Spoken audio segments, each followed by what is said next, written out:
I thought I'd go live just because I'm chilling out at home, and if anyone else is chilling, I'd like to talk some true crime. I've been doing some research. I've been looking. Always look at other channels and creators. I've been looking at Christina Randall. I absolutely love her, and it really dawned on me that there's a big problem with children committing the most heinous crimes. And I wondered if you'd like to chat, whether it's about Idaho 4, Delphi, or even, other crimes. But I just watched a video that Christina Randall put up yesterday about these kids who had committed a crime. And I just wanted to have a chat about why we think these kids are getting involved. Hi, Becky. Great to see you. I just thought, you know what, my little boy is at his dad's, and I thought if anyone's out there, if they want to have a chat, I'm looking like I was dragged through a dragged through a hedge backwards today. I'm not showing my face. I will tomorrow. I'm going to do another live tomorrow. And I am going to get up early. My car has come back, Becky. It arrived yesterday. I dropped it off Monday or whatever day it was, and I got it back yesterday. And so I can now go on alien location. Oh my goodness. I have had a really horrible month in September, and I'm really looking forward to October. Hey, Debbie Ann, really pleased to see you. I just thought, not many people do lives on the weekends, and I do, hang around, see who's up there. I always like joining Dago's panels. I try and back off sometimes because I think, oh my God, people are going to be sick of my voice. But I thought I'm going to jump up and just see what happens, and we can have a chat. I just watched this video, as I just said, with Christina Randall with these 3 kids. I'd seen the case before. There's another brilliant channel. I don't know if you've seen it. It started off, I think, as Explore With Us, but I think they've got another name as well. I'll try and find it out for you. And they do lots of the sort of interrogations, and so many kids committing these awful crimes. And I wondered why. I commented on Christina's channel thinking, oh my God, there's this background video. They don't know that they're being recorded. They've been questioned by police, and 3 of them are sitting there chatting like they've just bunked off school, but they've just helped commit a horrible, yes, EWU, yeah. I dip in. I can binge watch, and they're very good, very good. So I saw it first on that, and they're all like sitting there as children, crying, and they look so young. And well, the cops asked me, and I had to tell them the truth, and then they're crying, and we're done for. And they look so young. I think, how have they got to this point? How are these children getting to a point in life? I think there were about 5 of them involved in this crime. I can't remember. There was a young lad who the girl enticed him back to her place to pretend she was going to kind of reconcile with him, but actually it was this huge murder plot. And hang on, let me see if I can find out. Bear with me. Seth, someone, hang on. Let me just see. Excuse me a minute. I don't know how this works. I don't even know if you can still hear me when I'm doing this. Bear with. It was a day ago on Christina Randall. Yeah, I don't know if you can hear me. I'm just checking it out. So bear with me for a second. I'm seeing if I can find the name. Right. Christina Randall.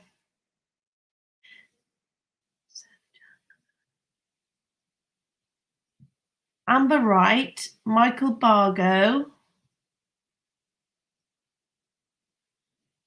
and Seth Jackson. Hey, Nonny, great to see you. Hey, Oh, AR Hayes, I hope you're going to come up and join me. I just watched that lovely video you did, Albert, with your wife. She's so beautiful, and you're such, in the shade. I just watched that, and it's so, because my ex-husband actually he lives in a bit of shade himself, and we're still great friends. We still argue, don't get me wrong, but we still support each other. We just, found it hard to live together. Hey, Kerry. Hey, so pleased to see you. Nice to see you. But I understood everything you were saying. Now, this will make you laugh. My ex-husband actually went to prison in the UK for not paying his TV license. Now, don't get me wrong, he has done worse in life, but that's what got him to jail, was not paying his TV license. Can you believe that is the UK for you? But I understand that in the shade. And do you know what makes my blood boil? It's people who have no right to judge, who normally judge. They're the ones who maybe didn't get caught, or they're the most, inverted commas, Christian folk, who should believe in forgiveness. Becky, in the UK, we have to pay quite a lot of money every year as a UK citizen to have the privilege of owning a TV. So, I've managed to get out of it before. So basically, we've got the BBC, the British Broadcasting Corporation. Excuse me, British Broadcasting Corporation. Okay, and you have to pay, I can't remember what it is, a couple of £100 to have the privilege of watching TV. So I might pay for Netflix or, subscribe to all these channels. I still have to pay the British Broadcasting Corporation for my right to watch a TV. If I do live streaming, like on here, I have to pay British television companies for the opportunity to do it. And it is just, I did get out of it once upon a time. I used to just buy box sets and watch them. And but now I want to scream. It is Halloween. If I want to live stream, I have to pay this. It's UK government BS, basically. But anyway, so yeah, Kerry Louise. But I just think, how do we get out of it? How do you get out of not paying? You have to kind of.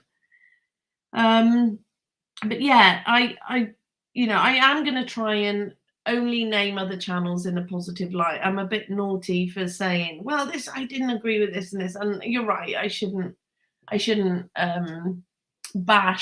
channel bash.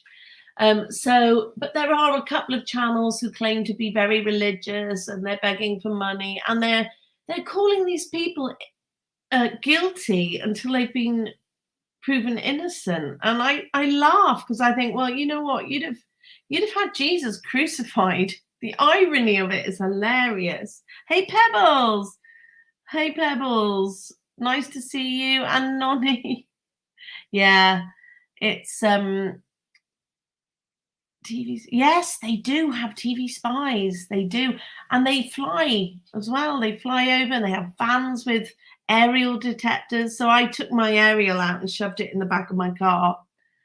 I just kept writing to them, inviting them to come over and inspect my property, and I didn't have to pay.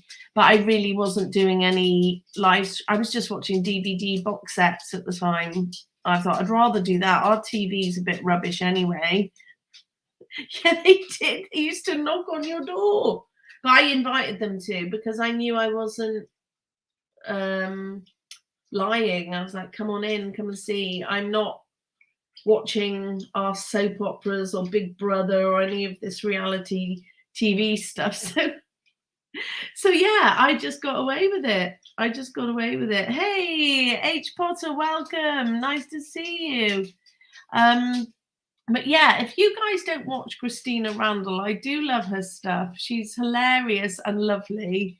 and she's been in prison herself, and she has A.R. Hayes. If you don't watch her, she's, she's kind of a little bit, well, she's glamorous and she's but she's so warm and lovely, and she does a really good job of putting cases in a nutshell. And she's quite open-minded, which I like. She doesn't just, ram a guilty that she's like, what do you guys think? This is what I think. And she covers so many cases. And I just thought, you know what? Hey, Golf Inspector General, welcome. I'm so happy you're here.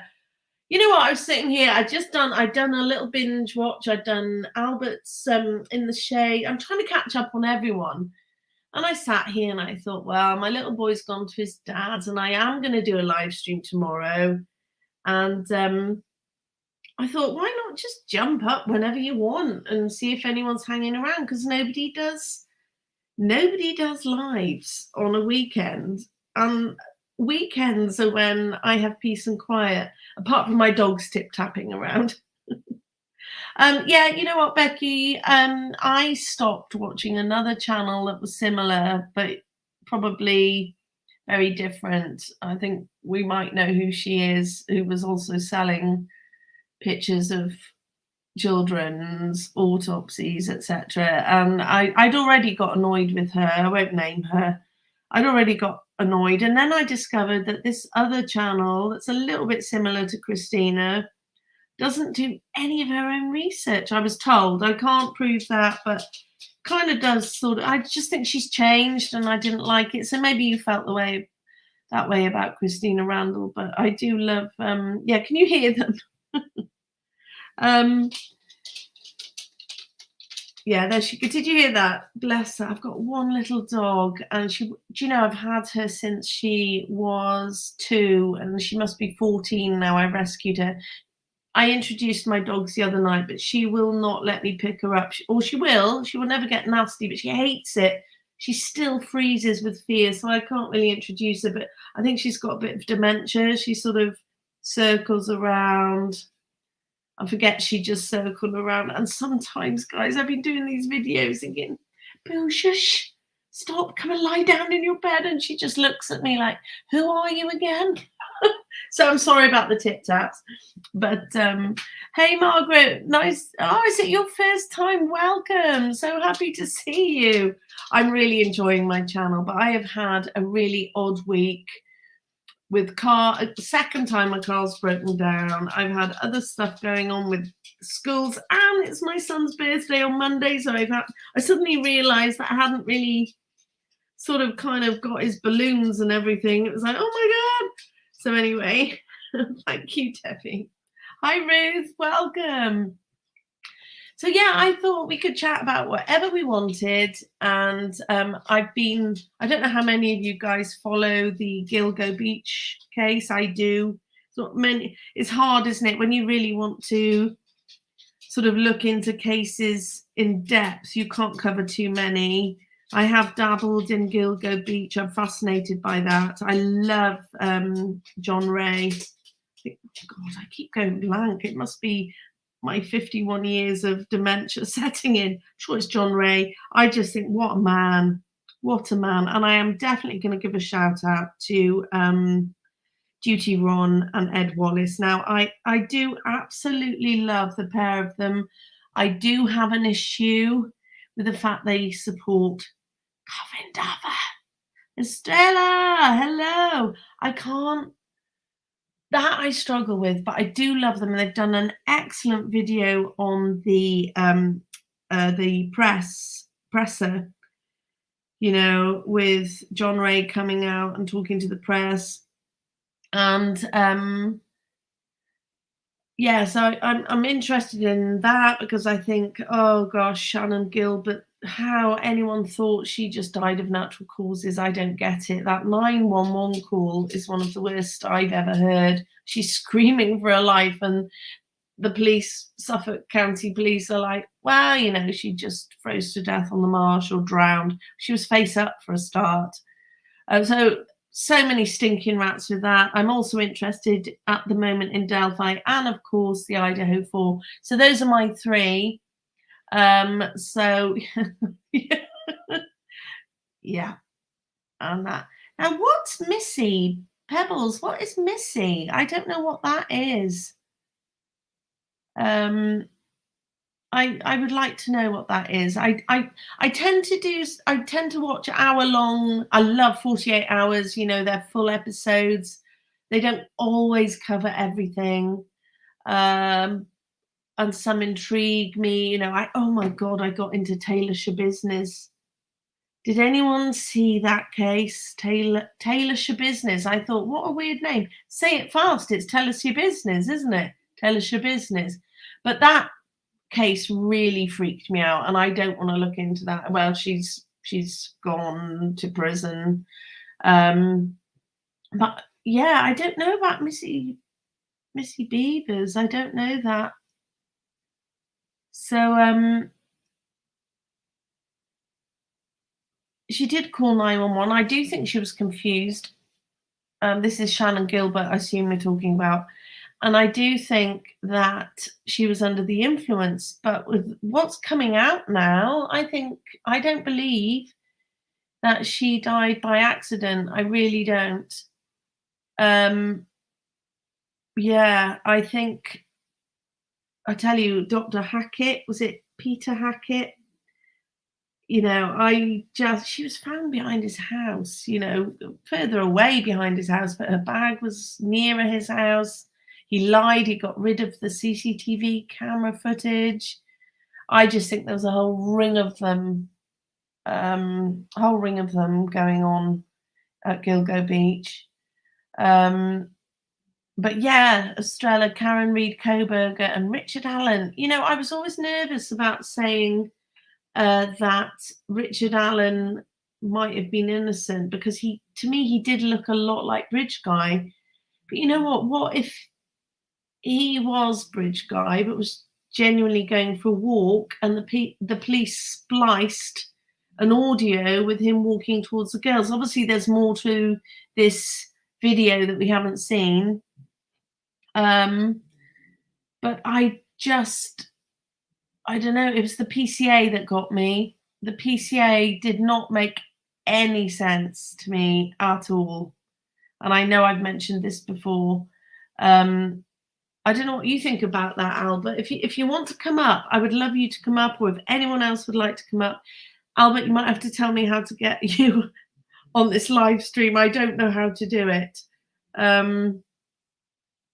But yeah, there's a lot going on. And I don't know, tonight I thought if anyone wants to talk about kids, I see so many youths and youngsters just getting involved with these horrible crimes. I mean, horrific murders, but there's always a drug attached from what I can see, whether it's prescription or meth or, you know, I saw a case where somebody murdered his family and invited friends over for a party while they were unalived in the bedroom. But he'd been on prescription drug cocktails since he was really young because his parents thought he had depression. And I don't know, I think that brain is still developing, and you're putting your children on these cocktails of drugs, and sometimes I don't think they even know what's in them. So yeah, oh, batshit crazy, howdy, great to see you. Still my favorite name and photo. I love it. So yeah, please go ahead and tell me what you'd like to talk about. I've just seen Margaret's comment. Missy Beavers is the woman unalived in a church. You see, now I have never ever heard of that case, so I'm gonna have to look that up. You know, my ex from probably 10 years ago, 12 years ago, you would know the band in you'd know the band he was in. But he was adopted. I won't mention his name. He was adopted from a very young age, and I don't think his adopted father was particularly kind. But he still loved him. And then his adopted dad died when he was about 13, and his doctor put him on antidepressants at 13. And he went on to just take drugs his whole life and abused everyone you could think of. Now, he has not gone on to commit any crime that I can think of, but he was the most angry, volatile, bitter person that I had ever really come across. Even though there was a good heart in there was just what's the word? An unpredictability about his behavior that was, well, you didn't know where you were and what he was going to do next. And I thought, well, what chance did he have being put on prescription drugs? And it was, the big old heavy ones back then. It was like the whole, I think he was on Valium and what's the other one? Prozac, all of those. And I will say that I think I might be wrong. This is only my opinion, but I think with guys particularly, they struggle with a mother who has rejected them. And I think they can't handle it very well. So yeah, it is definitely that. Definitely that. And even though I would try and talk to him and say, you know what, though, you had this lovely lady who wanted you, he never got over the fact that his real mother abandoned him, and he was filled with hatred, filled with it. And it was really sad because I absolutely understood her predicament. It was the 1950s. She was on her own. She kept him for a whole year, doing her absolute best to try and work and try and keep him. And allegedly, it was her sister who said, "You're not giving him the best life he could have." And so she reluctantly put him up for adoption. But I think it broke her heart.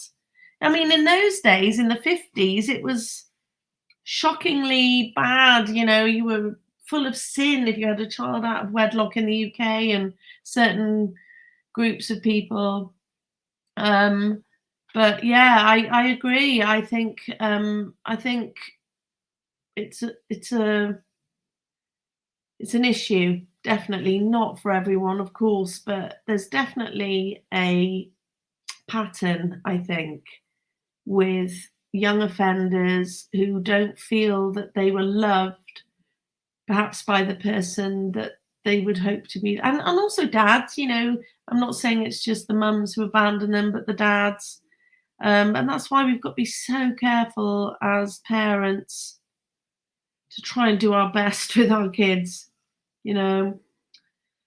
So yeah, I'm just shocked. I'm just really shocked at how many youngsters commit these crimes, and some of them appear like doesn't affect them. They just kind of explain what they did, and that's what happened. And it's almost like bullying has gone up a few notches. It's like it's gone from bullying to murder, and they don't seem to understand the difference. It's like this one I was just telling you about. These kids, I would urge you to go and watch this video by Christina Randall. You watch these young kids, they just know they've been interviewed with police, they know they've been caught. I would swear that would be like us as kids going, oh my God, we got caught mitching off school. They caught us going downtown, and I said that, my mum was ill and she wasn't, and they caught me in the gaming arcade. And they're all sitting around like, oh my God, what's going to happen to us? It's, do you know what I mean? It's like everything's escalated into this bigger thing. I'm sure that whether it's social media, we hear more about it, but I'm sure we didn't hear of these crimes Yeah, you're right, Becky. It could well be, that we just know more about it. But is it that, or have kids got worse? I mean, I don't know how it is in the US, but when I went to school, we still had the cane. We still had the threat that if you misbehaved, a headmaster could whack you across the hands with a stick. And my parents said to me, if you get caught, don't come crying to me, you'll deserve it. So that was enough. I was like, I really don't want the cane, and I know my mum isn't going to back me. And that was that. So, and of course in the UK, and I'm not an advocate for smacking your children at all, but I was smacked regularly as a child. I didn't hate my parents for it. I wasn't beaten. And this anti-smacking thing doesn't work. Sorry, smacking kids doesn't work, but anti-smacking doesn't stop the abusers. It doesn't stop that. But it seems that the discipline, kids are standing up to law enforcement, because they know they've got rights. And I think it's gone too far the soft way. Okay, I see what you mean, Becky. Yeah, absolutely. That is definitely, and all these games, but don't they see the difference between gaming and reality? It's frightening. And that is it, Pebbles, the disrespect. I'm going to mention a child I've come across who's in my son's school, and he would have been 3 or 4 years at 4. It was a 4th birthday party, and I drove him to my son's birthday, and he just started throwing things at me when I was driving. But you know what? I pulled the car over and I said, don't you ever throw anything at me, and certainly not when I'm driving. And do you know what was the look on his face? He just stared at me like he didn't care at that age. And even now he's on the bus with my son. And if I sort of step on the step to get Sonny off the bus, he's kind of just glaring at me, and it gives me the chills. I just don't, it frightens me, and it always makes me question, I'm sure some children are born with maybe different levels of hormone, not hormones, that's the wrong thing. Maybe they're born slightly with different dynamics than other children, and also maybe their upbringing or whatever. But I just think there's no respect anymore. No respect. It frightens me. And, bringing up my son, I'm terrified he'll be bullied or, affected by other kids and picked on. But I'm equally as scared that he'll be a bully. I don't want him to be that either. So, yeah, I don't know. I remember when I first moved to London from Wales, where I live now, I came back to Wales. And if I was walking through certain areas, I was more scared of the kids in gangs than I was an isolated man hanging around outside a shop. If I had to walk past a gang of kids, my heart was in my throat. It really was. So yeah, I don't know what you guys think of that. I don't know if is Albert still here. I don't know. Would anyone like to come up and comment? I don't know how we do this. I've looked at private chat. There's no one there. Oh, I have. Yeah, no deterrent. Exactly. So, any of you guys following the Delphi case? I don't know. I think Albert might have gone, but if you want to come up, Albert, and chat, or if Tommy's out there or anyone, please come on up, or anybody there. No, that's okay. Thank you so much, Pebbles, for stopping by. That means a lot. You are up for coming up? Are you up for coming up for a chat? I would love it.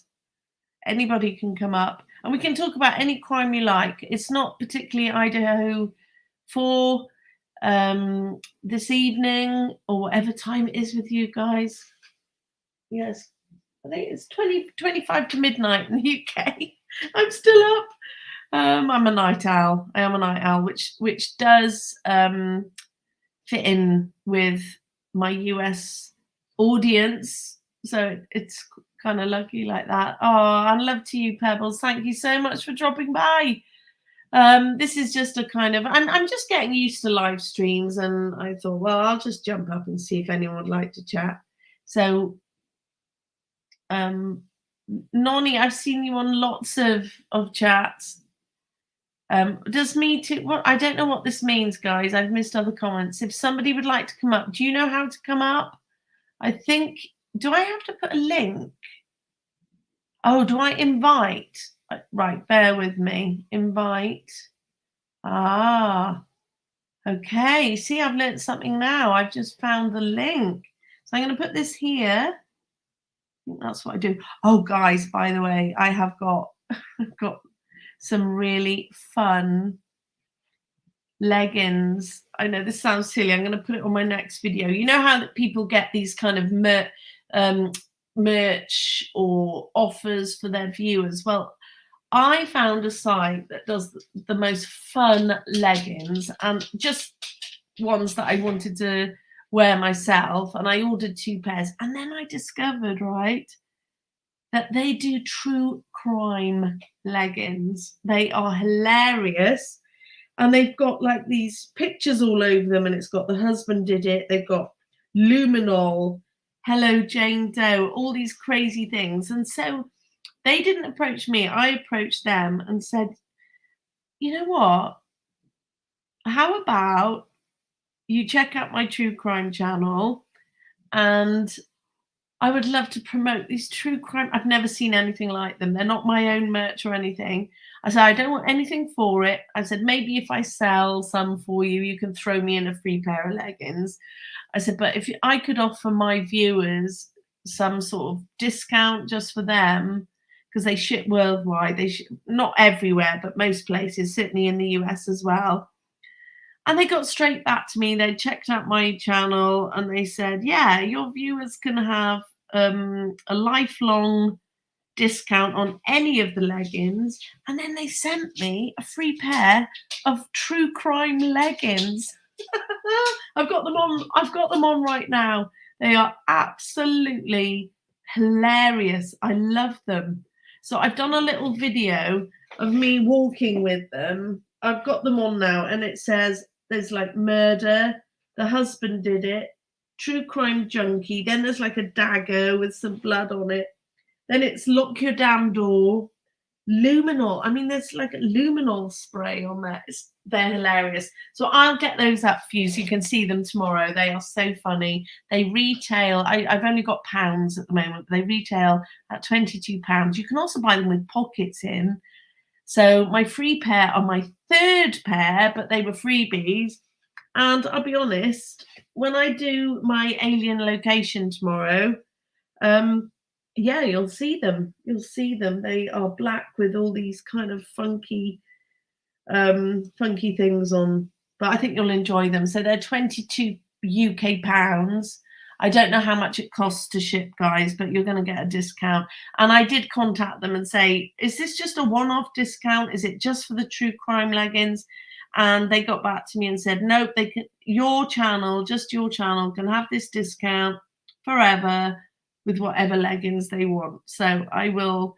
I've never had the ones with pockets. I'm going to get some next. I'm now a bit addicted. They've got everything you can think of. They've got Halloween leggings. They've got, oh, some beautiful ones. They've got red tartan, green tartan. They feel like velvet. They're amazing. So I'm going to put those up for you guys tomorrow. They are very, very funny. Very, very funny.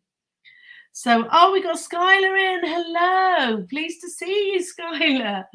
So yeah, I don't know how I check. Hang on, bear with me. Private chat.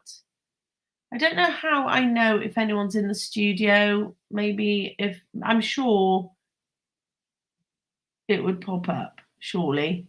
So I'll try again. If anybody would like, I'm going to invite. It says I can have up to 6 people. Send this link to your guests. I'm going to do it again.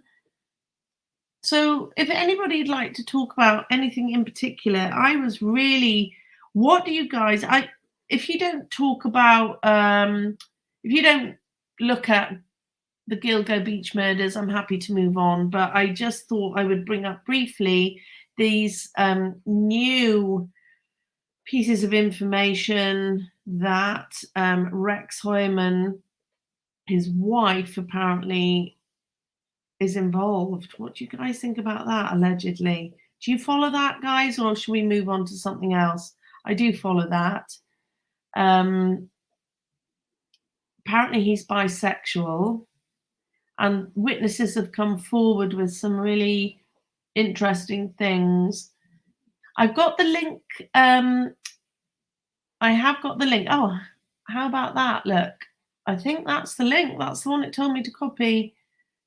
But yeah, I don't know if you guys follow that.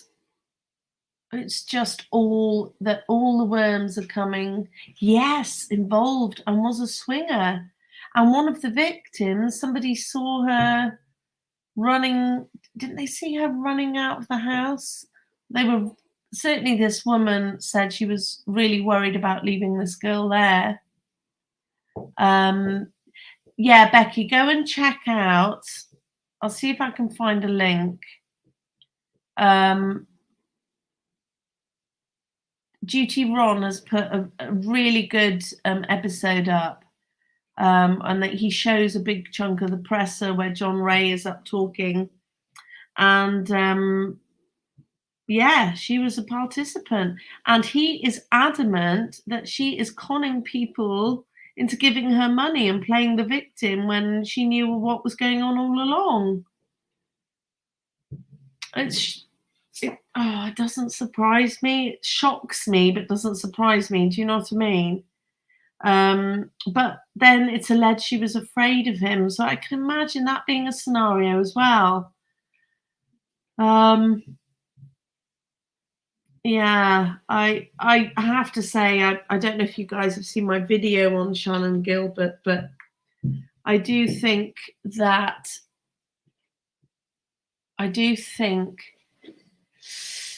there was something going on in that. And the other thing, now I'm not blaming this guy, he's passed away now, but you know, she ran to that guy's house and he did call 911. So this is purely just chat, spitballing.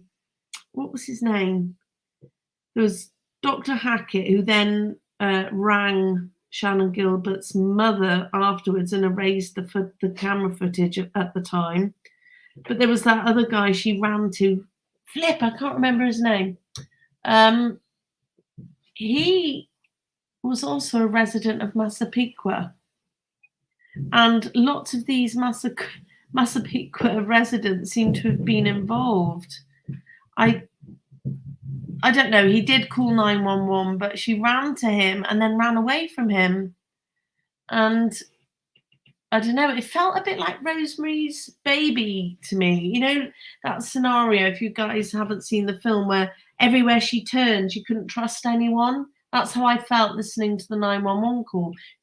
To me, it was clear she couldn't trust her driver. She didn't trust the neighbors she was knocking. You know, it was like she didn't know where to turn.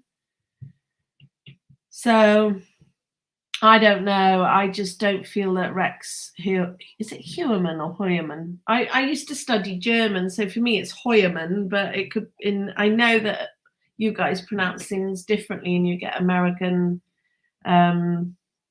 pronunciations, so it could be Heuermann. But yeah, Rosemary's Baby. Oh, I love all those old creepy ones. They're brilliant. But yeah, he was apparently a swinger. There were all these parties going on. And allegedly Rex's wife was involved with all of them, and she knew that he was bringing night workers, let's call them that, back to the house. And what a creepy house, eh? My God, I just think you're an architect and you're living in this. I mean, if you could pick a house of horrors, just from it, we haven't seen inside really, apart from a few of the search photos, but if you could pick what a house of horrors looks like, his house would be it, wouldn't it? Just be like, oh my God, it was so creepy, really creepy. So yeah, that's a turn up for the books in that case. And then of course we've got Delphi with Richard Allen's defense quitting. I'd love to know your thoughts on that. I would love to know. I personally think that there might be a plan. I don't believe that the defence would have thrown all that mud at the wall, made all those accusations, and allegedly leaked these crime scene photos without knowing what they were doing. I think they must have known. Has it been confirmed that they definitely leaked those crime scene photos? It seems to be sort of what everyone believes. Does anyone else know?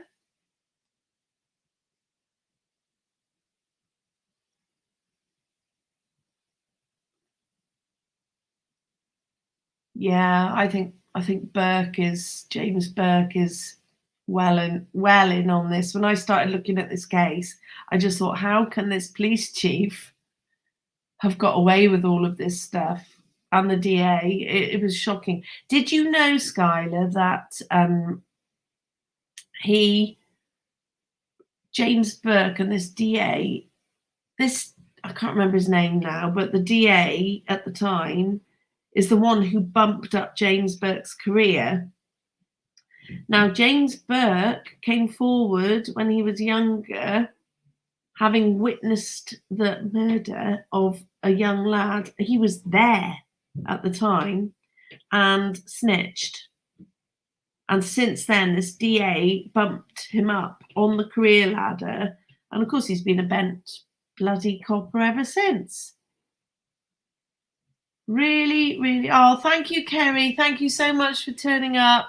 I am going to do a better live tomorrow night. I am going to meet my ex and my son for a pre-birthday meal for my little boy, but I will be back probably at a more sociable time for you. It'll be late for me, but not so late for you. So hopefully see you tomorrow, Kerry Louise. Thank you so much for coming along.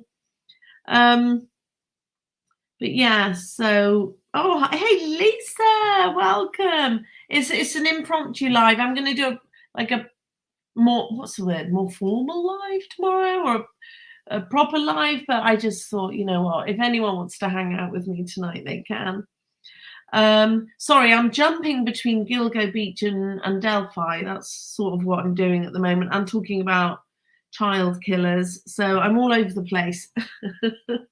So yeah, you guys are more than welcome to lead the chat. Absolutely. So good to see you, Lisa. It really is. Yeah, with Richard Allen, I heard that too. Oh, okay, so the defense attorneys were not aware. I didn't hear that. I think that I don't know, I just think that no matter if he's guilty or not, everyone needs a defense team, don't they? But can you imagine being innocent and knowing that your team has put out this 136-page document accusing other people of doing the crime and putting forward your story and, you know, talking about these Odin worshipping prison guards, and then suddenly, bam, they've gone. Isn't that just weird? Scott, yeah, you're right. I think that's been confirmed as well. That has been confirmed. And yeah, I think he's been meant to.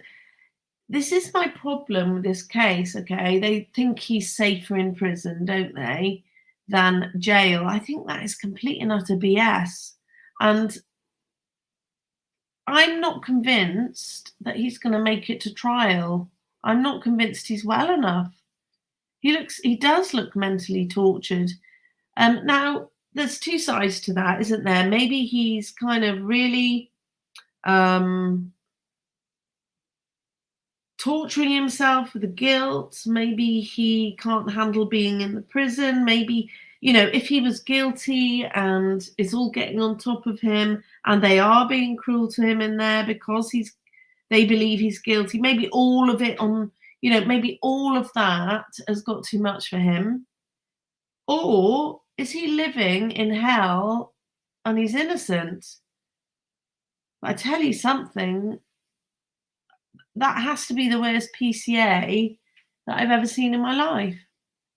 How can there be so many different descriptions of bridge guy, which is what law enforcement say in the PCA? They say, well, you know what, we believe they are describing Richard Allen, and every description's different. He's all in black. He's around 5'10". That I just thought, is that a generic thing they put in PCAs if they're in doubt? 5'10", all in black, ring any bells? All in black with black jeans, black boots, etc., hoodie up. Then they said, oh, he had kind of brownish hair with grey in it, but then said his hoodie was up and he had a scarf around his face or a mask on or something. Not a mask, but they couldn't really see his face. So how did they know he had brown and grey hair? So he's got his hood up and you couldn't really see his face. So that means you couldn't see his hair and you couldn't see his beard. So that's out for me. Then he had someone called, was it a jeans jacket? Then there was the light blue jacket. Then someone described, I think, what Richard Allen was actually wearing. And then we had a tan jacket, and then we had a windbreaker. And then we had the cars. We had a purple SUV and we had a smart car. And law enforcement put in the PCA that they believed these were similar descriptions to Richard Allen's vehicles. What, a smart car or a purple SUV or was it like a Chrysler type thing? I can't remember the exact description, but nothing like a Ford Focus. Shocking. The only thing they had in that PCA was the bullet, in my opinion. And the defense have already picked holes in that, haven't they? They've said, well, there's no photographic evidence of it afterwards, of it being pulled out of the ground.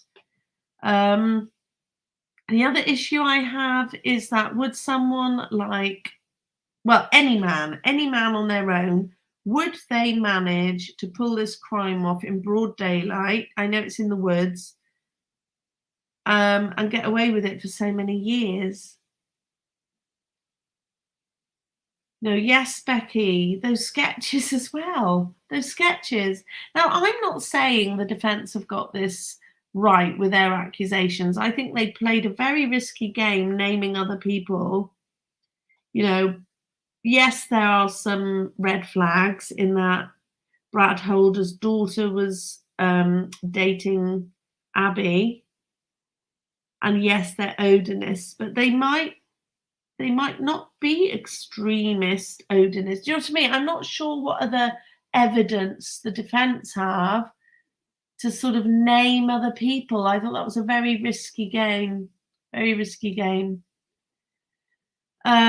So I don't know, but I tell you what, I don't think he should be in that prison. I wonder if he doesn't survive this before trial, when the defense team have already brought up his deterioration, how does that stand? Would they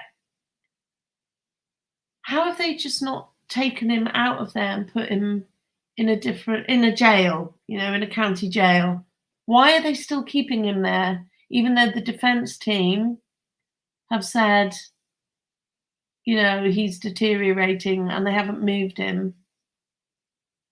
I don't get it at all. I agree, Nonny. I think you're right. And they'll blame it on feeling guilty or something. And that is shocking. That is absolutely shocking. So human rights, this man has yet to be found guilty. But they're not moving him. They can see he's a mess. Apparently he wasn't eating paper or something and refused to eat. Now, of course, depending on what side of the fence you sit on, You could say, well, that's his guilt. He's losing the plot because he's guilty. Or is he losing the plot because he's innocent? Exactly, Becky. It really frightens me, and I just don't trust law enforcement there. I don't trust law enforcement in the Idaho 4 case either. And if ever we had an example of poor law enforcement, it's Lisk. I don't know if you can hear me now. I think I've frozen. Hang on. I'm gonna try and. Oh no, I've frozen.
Hi guys, I'm really sorry. My whole computer froze. I was just chatting to you, Becky. Sorry, everything went blank. Oh my god, I'm back. I will never just leave you guys, okay? I will come back. Um yeah, so Becky, I don't run anywhere, honestly. I'm at that age where I'm like, if I'm gonna miss the bus, I'll just wait for the next one. I don't run anywhere. Um so um yeah, you only go to prison once you've been convicted. So yeah, I don't know. I just think, all these law enforcement are we're looking at, for example, the Long Island serial killer, Gilgo Beach murders. We've got the most corrupt law enforcement, and it's all coming out of the woodwork. Why do people think this couldn't happen somewhere else? I know in the UK, I know police officers who take the biscuit, take the piss.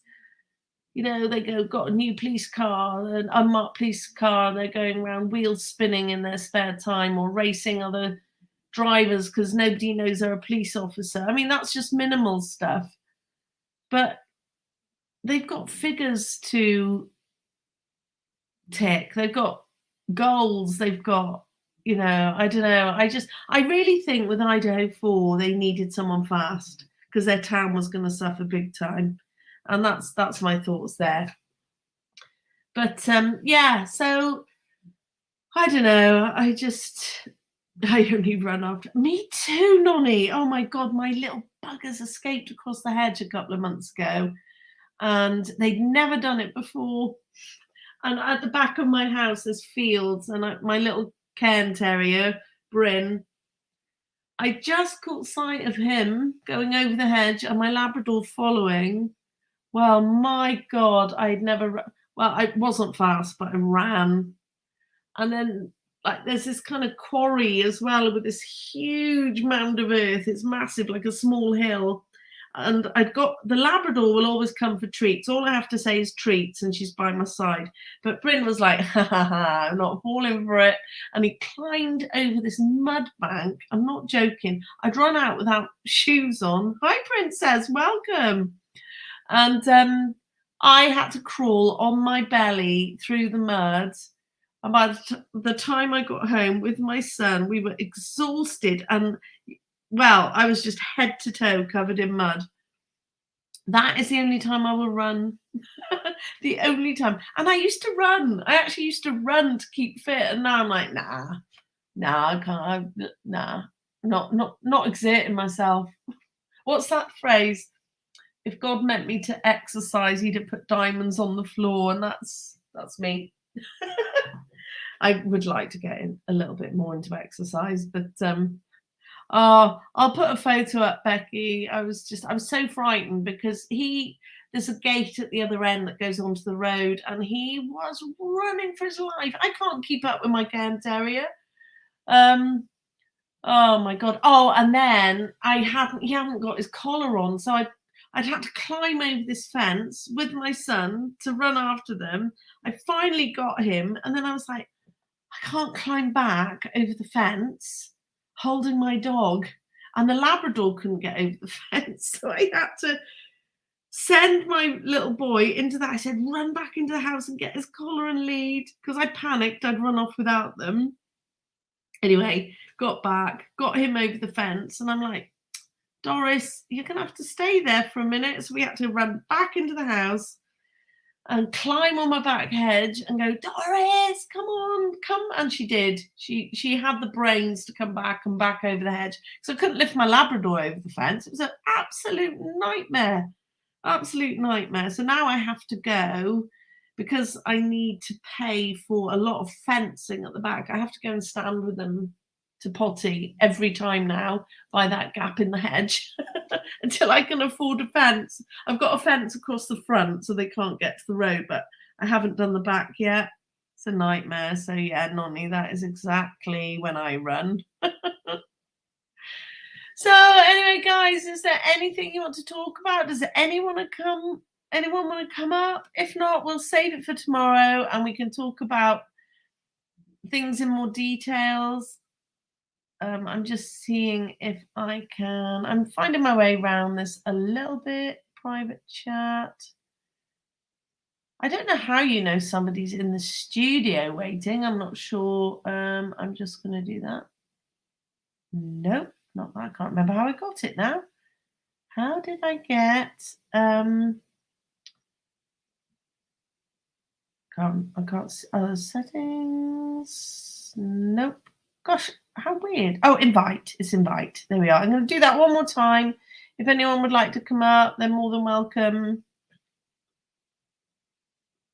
And they can bring up whatever they like.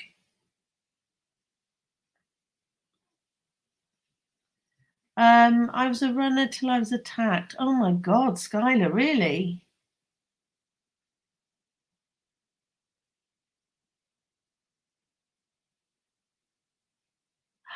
Skylar, I'm going to put this comment up. Oh my God. You were in a coma for 2 years? I'm so, so sorry. That is absolutely awful.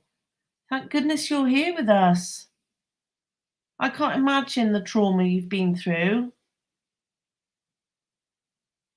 Did he get caught?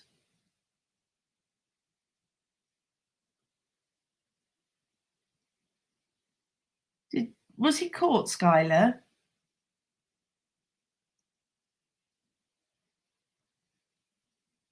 That is shocking. It's really something to talk to someone who has been through something as horrific as that. God bless you. That is just horrific. Oh, went to trial. Oh God, I hope there was more to it.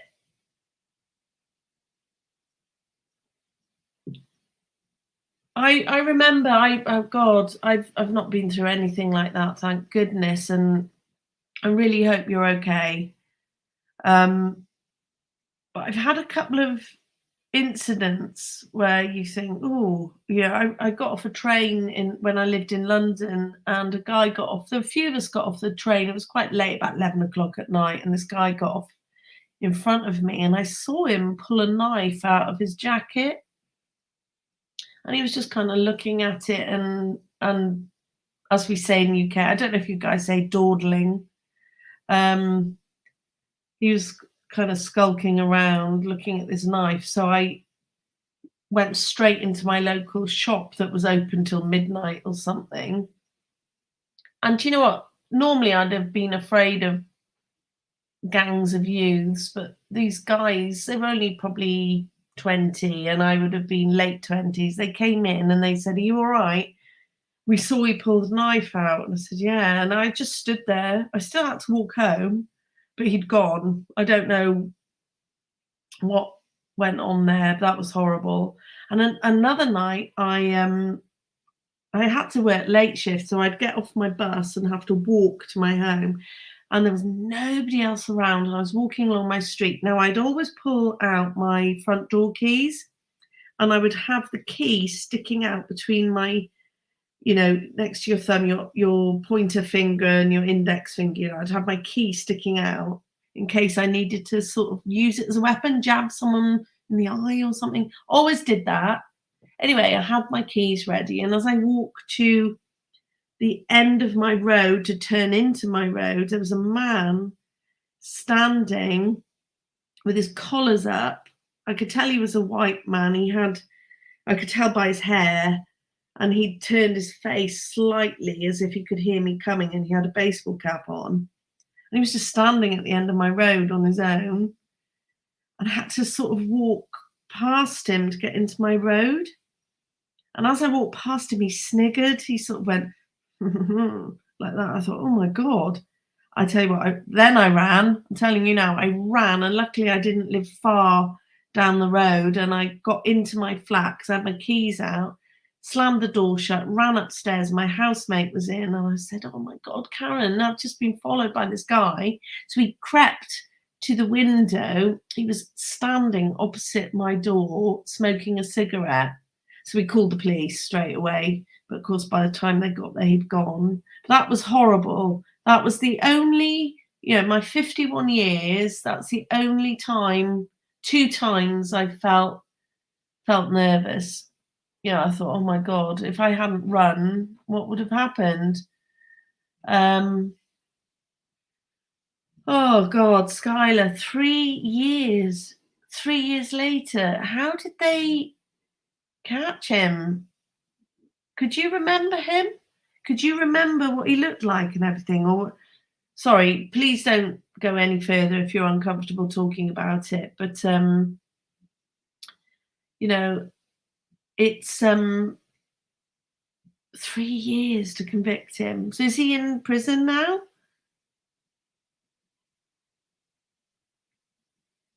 I remember as well in college, there was this really sweet girl. She was really petite little thing. And you'd think she wouldn't say boo to a goose. And one time she turned up at lectures with a sling and a neck brace on. And she'd been attacked running. She'd been a runner, just went for a jog. and he'd come at her from behind, but she had trained in self-defense and martial arts, and he was worse off than she was. I don't think they caught him, but he hurt her, but she got away, and that was self-defense. It's horrible, isn't it, that we can't just go for a jog without looking over our shoulders. Skylar, what do you say? How can you walk around? Oh, DNA. God bless you. That is just horrible. I really hope you are okay. I really do. I don't know if any of you, you might not be aware of it. I might cover this case actually, because it's one that's a little bit close to my heart because it happened in London, Wimbledon. Rachel Nickell. It's a UK case it's unsolved to this day, and it's gone quiet. It's gone, I suppose it's cold. It's a cold case. I know Harsh Reality would know it without a doubt. You know, any of the British creators, I think, would know about Rachel Nickell. And oh, it was awful. She went for a walk on Wimbledon Common with her young boy. I think he was 3. And she got brutally attacked. And the little boy survived. Now, it's close to my heart because I moved to London that summer, and it had happened just before. And I lived on this estate called the Alton Estate in Roehampton in London. And their main suspect lived on my estate. And that summer they'd had police camping out in my college. And his name was Colin Stagg. But I might really do a couple of videos on this because the way the police tried to get him was so corrupt. They just tried to trap him into confessing. They actually got a policewoman to go on dates with him, and she started talking about her murderous fantasies and was tape recording it to see what he'd come out with. And that's what they were hoping to get him on. And of course, he started indulging in what he thought were her fantasies. But you can't trap someone that way. That's entrapment, and it was shocking. I will do a video on it because, you know, obviously I lived on the estate. The same guy this main suspect lived on, but he never got convicted or even tried. You know, it was just the police were so shockingly bad in that case. It was embarrassing. But I read the book, this was years ago. I think it was called something like The Last Friday in July or something like that. And it was written by her partner. And it's a really interesting read. Hi, Eve. Nice to see you. Welcome. Andre somebody. Sorry, it's so long ago I read the book. Something like The Last Thursday in July or something like that. And it's his account of what happened. And the little boy, his son, would go to this nursery and he wouldn't talk. He was so traumatized. He just wouldn't talk for a long, long time. But every time he saw this man at school, it was a parent, he'd absolutely freak out. And it was really interesting. It was like truly bizarre for a little boy who wouldn't talk. He would really freak out when he saw this parent. And they never caught anyone. It's a complete cold case. Never found anyone. But that was, yeah, you know, I lived right next door to the Common, but I just moved there, Wimbledon Common. And, you know, we had 4 different campuses and we'd have to walk through. Well, nobody walked through the Common actually for a long time after that, but he never ever got caught. But how horrible. I think the fiance, it was her fiance and the son, they've moved away. I think they live in France now. But there's another British one I want to cover where, oh gosh, when I'm live, I can't remember any names, so I will get back to you. It's such a famous British case.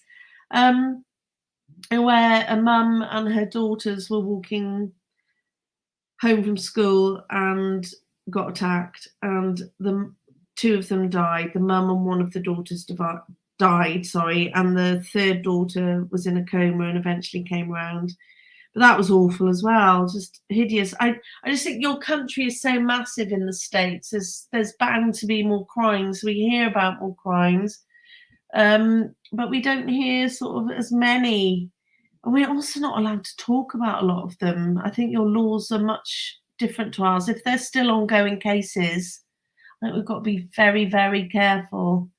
Obviously, the last big one was Lucy Letby. That was the biggest one I think we've had on the radar. The one before Lucy Letby was a copper, you might have heard of it, who attacked a woman and murdered a young girl. Yeah, policeman. So this is why I'm always kind of, anybody can commit a crime. I don't care if you're a lawyer or a cleaner or a truck driver, bin man, you know, anybody can commit a crime because we're all human. We all have anger, we all have issues. And one thing I will say about law enforcement, the good ones are amazing. But if you are that way inclined, what better job to have than a position of power where you're supposed to be a law-abiding citizen? Surely it's easier to hide under that guise. You know, that's how I feel. I think they are as equally capable of crime as the rest of us. Yeah, exactly, Becky. Exactly. So I will. And the other thing I wanted to say to you guys, and I'll bring it up again tomorrow, I keep announcing I'm going to do a video on this and this. I was going to do a video on Richard Allen's PCA and Kohberger's PCA, but I will say that Lana, Truth and Transparency, and Michelle Walks, Michelle After Dark, she's got two channels and sort of spreads the videos between two, so I can't really remember which one it was. They both did such an excellent job of Richard Allen's PCA that I thought, oh, I don't really want to sort of do another one when I've got exactly the same thing to say as they have. So I would definitely recommend those two if you're into Delphi and Richard Allen's PCA. And I thought I was only going to do Richard Allen's PCA to compare with Kohberger's, but I think we've all done Kohberger's PCA, pardon the pun, to death, but you know what I mean. I think it's just been done. So I am definitely going to do If It Was Brian Part 2, and definitely going to do my alien one. I'm going to get up early tomorrow and I'm going to go and show you the beautiful coastline where I live and where all these aliens were supposed to have been. Was it Encountered on Netflix has brought it up. I tell you what though, and I will bring this up, Netflix have definitely left out a few things. I've since done some research and there's some YouTube videos on the Welsh Triangle or the Broadhaven Triangle. It's called a couple of things. Yeah, Netflix don't always put everything in, do they? So there's a couple of things they conveniently left out.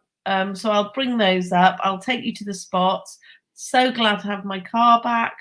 I promised you this weeks ago, but I swear to God, my car's broken down twice. And yesterday, I woke up and my Skybox, my router, just was dead. There wasn't even a failure light on it. I was like, oh my God, now I've got no internet. What on earth am I going to do? So it's only this morning I started trying different sockets out and realised that one of my sockets has died. It's not even the Skybox. So I'm back on the internet, as you can tell. But I thought, great, I'm not going to be able to contact anyone now either. So I just seem to be in a sort of technical failure. Cars and technology, great when they work. Well, anyway, guys, I'm going to leave you now. It was a general chat. I'm playing with live streaming at the moment. I take it nobody wants to come up tonight. Come along tomorrow night and let's have a I'll be face to face tomorrow night, and we can have a chat if you'd like to come up. And anything you'd like to talk about, just bring it up and we'll discuss it. Oh, Covent Offer sucks. You just joined me. um, yeah, sometimes this is it. What does a criminal look like? What do they actually look like? The other thing, before I go, I will say, is if we all look at, I always try and do this. Hi, CH. Hello. I am. I am. I try and stay away from it. I get too angry. Do you remember my coffin toffer rant? I'd just been on Twitter and seen her thing, and it just got me so enraged. I just find people are savage on there, and I'm not very good. When people are rude, I flare up straight away.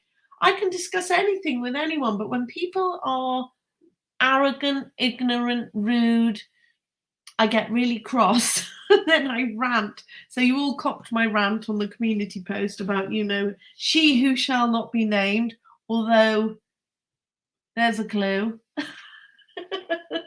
Yeah, I am on Twitter. I need to brave it up. I just think I've got to kind of put on this suit of armor to just kind of, Tommy, do you want to come up?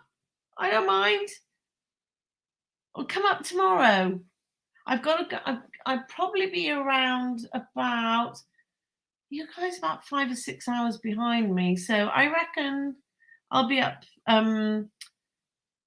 probably it's kind of 4 or 5 your time, 4 or 5 p.m., something like that. Love this guy, Tommy Jude. You're an absolute star. So thank you for joining me. Oh, I tell you something. I live in the middle of nowhere as well. So when my car breaks, there's no shop, nothing. So if you're out of milk, you're out of milk. That's it. It's so frustrating. But anyway, yeah, I do rant. I'm a ranter. I'm really quite a gentle person, but I'm fiery and I hate injustice. So if something gets me going. Okay, great. Brilliant, Tommy. I would love it. Love, love, love it if you came up and chatted with me. Yeah, so what I was going to say before I go is if we all look at our own lives and our own emotions and our own feelings. Now, we don't know each other. I mean, God, 5 out of 10 of you could be murderers for all I know. I could be a murderer for all you know. Do you know what I mean? However, we all trust each other here. But my point is, if you think about Idaho 4, I just want to leave this thought with you, and you think about your own emotions in life, what has enraged you the most? Now, I know I have never even wanted to commit a heinous crime, but I have been so angry, I wanted to have someone by the scruff. Do you know what I mean? I'd be like, I haven't, but I'm like, and it's injustice or someone lying about me. Never been jealousy. It's never been, I'm not jealous of people. I celebrate other people's good fortunes. It's been betrayal when I've been lied to and the people I've trusted the most have lied to me. And it's been injustice.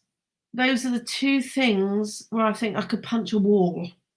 So I try and put those emotions that I feel. I know we shouldn't, transfer our own emotions to crimes, but I try and think about what drives people to commit these awful crimes. And when I think about Idaho 4, I think, yes, Tommy, and corruption. So it's that injustice, that corruption, that the truth is not being told here. I can tell you right now, there's been an incident in my life where the lies, the injustice, the corruption, how it affected my life haunted me for more, for a couple of years. And then I think about Idaho 4 and for me, it's the anger. I see Delphi as different. There's something very different going on with Delphi than there is with Idaho 4. I see Idaho 4 as a crime of anger, rage, betrayal. And I think about maybe what Adam was told. Just always been my thought. Could it have been I told Adam everything? Could Adam have had a girlfriend who cheated? Or could it have been nothing to do with drugs, but something to do with love betrayal? Excuse me. That level of anger, lies being told about someone. I just feel that this is not a stalker. I really feel this is not a stalker. I think someone was very, very angry. I think it ran a lot deeper than that. And yes, of course, it could be that cartel angry, because that's a betrayal, isn't it? You've taken my drugs and not paid me. People have those emotions in a similar vein. It's like, how dare you do that to me, kind of thing, and you owe me. And this is a message that's definitely high up on my list. But I always try and think, wow, look at my life. What has got me to my most angry? Because I think the Idaho 4, whoever did this, they were at their most angry. Oh, one paid nut. Oh my God. How can I go? And you guys are joining me. Does anyone want to come up? Does someone want to join me? I could put another link in just in case. I could. If not, I'm quite happy to see you guys tomorrow. I am going to do this one more time. Anybody is welcome up here. I'm learning. Hey, Tommy, you know what it was like trying to get used to live streams. I was terrified. I didn't do it for months. I'm like, I can't because I'm not technical to a point. I love the video editing and everything. But I thought, what if it all goes wrong? Well, you know what? Tonight it did go wrong, didn't it? Because I froze and I had to restart the whole thing. So good to see you, Eddie. Have a chat amongst yourselves for a minute. I'm going to be right back.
Okay, I'm back. Oh, Tommy, you're so lovely. I could listen to you as well. Do you know what? I'm trying to binge watch everyone's streams and things. It's so time consuming, isn't it? Eddie and Tommy and all of you. We follow our favorite creators. It's like, right, I'm just going to dip into that one. And then something comes up, and then you're like, I've got to watch that one. Then I've got to make my own video. Then I've got to work. Then I've got to do this. Oh, and there's my son. I've got to look after him too. Oh, can you not hear me? Can you hear me now? Yeah, that's fine, Eddie. No problem. We're talking kind of crime in general. Can you hear me? Am I muted? It says my camera's okay. Can you just let me know you can hear me?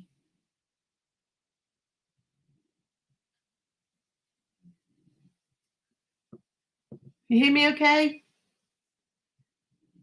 I had done a be right back. I had a quick bathroom break. It does happen. Oh, thank you. Thank you, Eddie. I started off, Eddie, I'd watched a Christina Randall video and I'd seen it before on EWU about these kids who lured a young guy in, murdered him. And just watching them, they didn't even realize they'd been recorded in the police sort of waiting room. They put them all in together. They'd question them separately, and they'd put them all in together. And just watching these young kids chat about how they've been caught, it just struck me like, oh my God, it's like how I would have chatted if I'd been caught bunking off school and they'd all killed someone.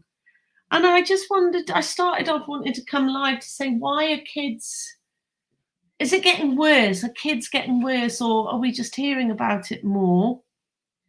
And then I've sort of talked about everything really, from the 3 crimes I'm really interested in. Of course, number 1 is the Idaho 4. I mean, God, it's gripped all of us, but I am interested in Delphi and the Gilgo Beach murders as well.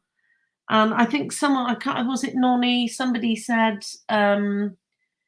there's big question marks over police corruption in those 3 cases. Is that why they've all gripped us so much, that they've not made sense as far as what law enforcement have fed us? You know, I've followed the Laurie Chad Daybell case. I've mentioned Taylor Schabusiness before. Oh, and Quentin Simon, and oh God, what was the other one? Summer Wells. It's so confusing to me, the Summer Wells case. There's so many weird people involved in that. I can't keep up with what's going on, but oh, it's tragic. It's awful. But yeah, there's certain suspects, that's criminals. Oh, that was one of my dogs pushing something off the table. Where I genuinely have no doubt that they're guilty. Laurie Chad Daybell, the Daybell case, I'm like, oh my God. You know, to me, it's so obvious you're guilty. I should apply that guilty until proven innocent, but everything went as expected. She was who I thought she was, and she's been tried, you know, and rightly so, she's been convicted. I have no doubt. I had absolutely no doubt that woman was something else. I can't even begin to describe her. And that, yes, Taylor Schabusiness. Oh, I've got a little story to tell you about her. Only in that, the weirdest thing happened. I drifted into it. It just popped up a couple of times. I thought, what's this about? Well, I started watching that. I was so freaked out. I just sensed so much evil in that. I couldn't believe what I was seeing, even though I see other evil things. There was just something about this woman. And the weirdest thing happened that night. A lot of you have met Doris, my Labrador. She's so gentle and chilled out. She's very protective, but never has to show it. But I know she would have hackles up and snarl if someone came near the house. Well, this night I was watching this Taylor Schabusiness footage and learning about the case. She started freaking out. I'm not joking. My dog suddenly was scratching at my kitchen door. I had it on my computer at the kitchen table. She started scratching at the kitchen door, trying to get out, but frantically, and it went on for hours and hours. I actually had to give her chamomile tea. I really did. That does work, guys, by the way, if your dog's freaking out. A weak chamomile tea. And she wouldn't drink it. So I had to I had a, you know, like kiddie medicine. I had one of those from India. So I just gently squirt it in her mouth. She was beside herself. And I just thought, what is going on? There's not been anything going on in my house. I just really got this horrible, spooky vibe that she was picking up on these evil vibes or something. Now, you can laugh at me, but I do spend a lot of time on my own watching these cases. And maybe my imagination just flies away with me. But I tell you what, my own dog freaked me out that night. And I can't look at that woman anymore. I can't look at it. I was like, that's it. I'm convinced she's the devil. And that's it. Can't watch her anymore. It's like, that's it. She's gone to jail, I believe. But my God. Absolutely. Yeah, Becky, chamomile tea, an elderly lady. When I rescued Boo, she was such a nervous wreck. This little old lady said, give her chamomile tea. So I did and do you know what? She would drink it, she loved it, and she'd just be away with the fairies, she loved it. So I've since Googled it, and it's perfectly safe for dogs. I didn't Google it, I'm afraid, at the time. I trusted the elderly lady. But chamomile tea for a scared or freaked out dog, or if they're scared of fireworks or scared of traveling, brilliant, absolutely brilliant. Yeah. So that's how the discussion started, Eddie. I started on kids and how is this happening in the world? It's almost like bullying has gone crazy. It's gone to the other extreme. And then we're talking about kind of all the cases. I'm quite happy for people to lead the way and tell me what they'd like to talk about. But that struck me tonight. I also thought no one goes live at the weekend. Nobody, I can never see anyone up there. I'm going to share my link again. It's basically let's hang out and talk about true crime, whatever we want to sort of talk about, really. I'm more than happy to discuss. I didn't know about this Missy. I'm definitely going to look into that. That's one I don't know about. I'm going to bring up some British ones. It is. I see a lot in comments on Harsh Reality's channel as well. Why do you guys never talk about British cases? And we can talk about the ones we're allowed to, whether they're cold cases or they're solved.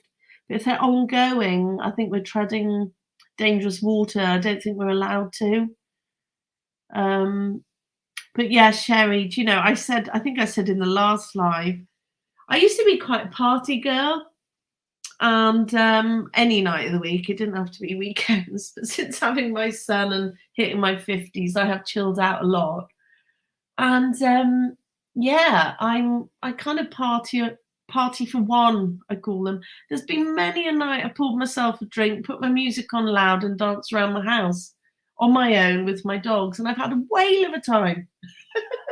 So I thought, you know something, I'm quite happy to come up at weekends because when my husband and I split up, it was all a bit, you know, we're very lucky. We still argue sometimes, but we are very good friends. But we were like, oh, when are you going to have our son? He's like, well, I don't know because he's a plumber and he gets called out on emergencies. But it seems to have settled anyway into a pattern.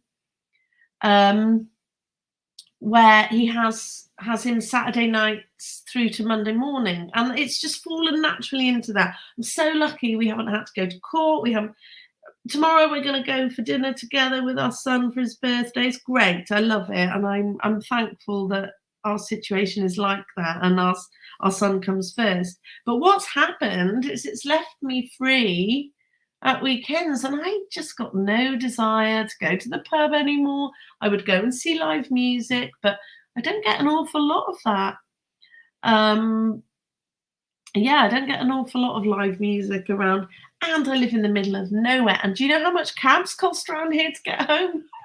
It's like £30 to travel 5 miles or something.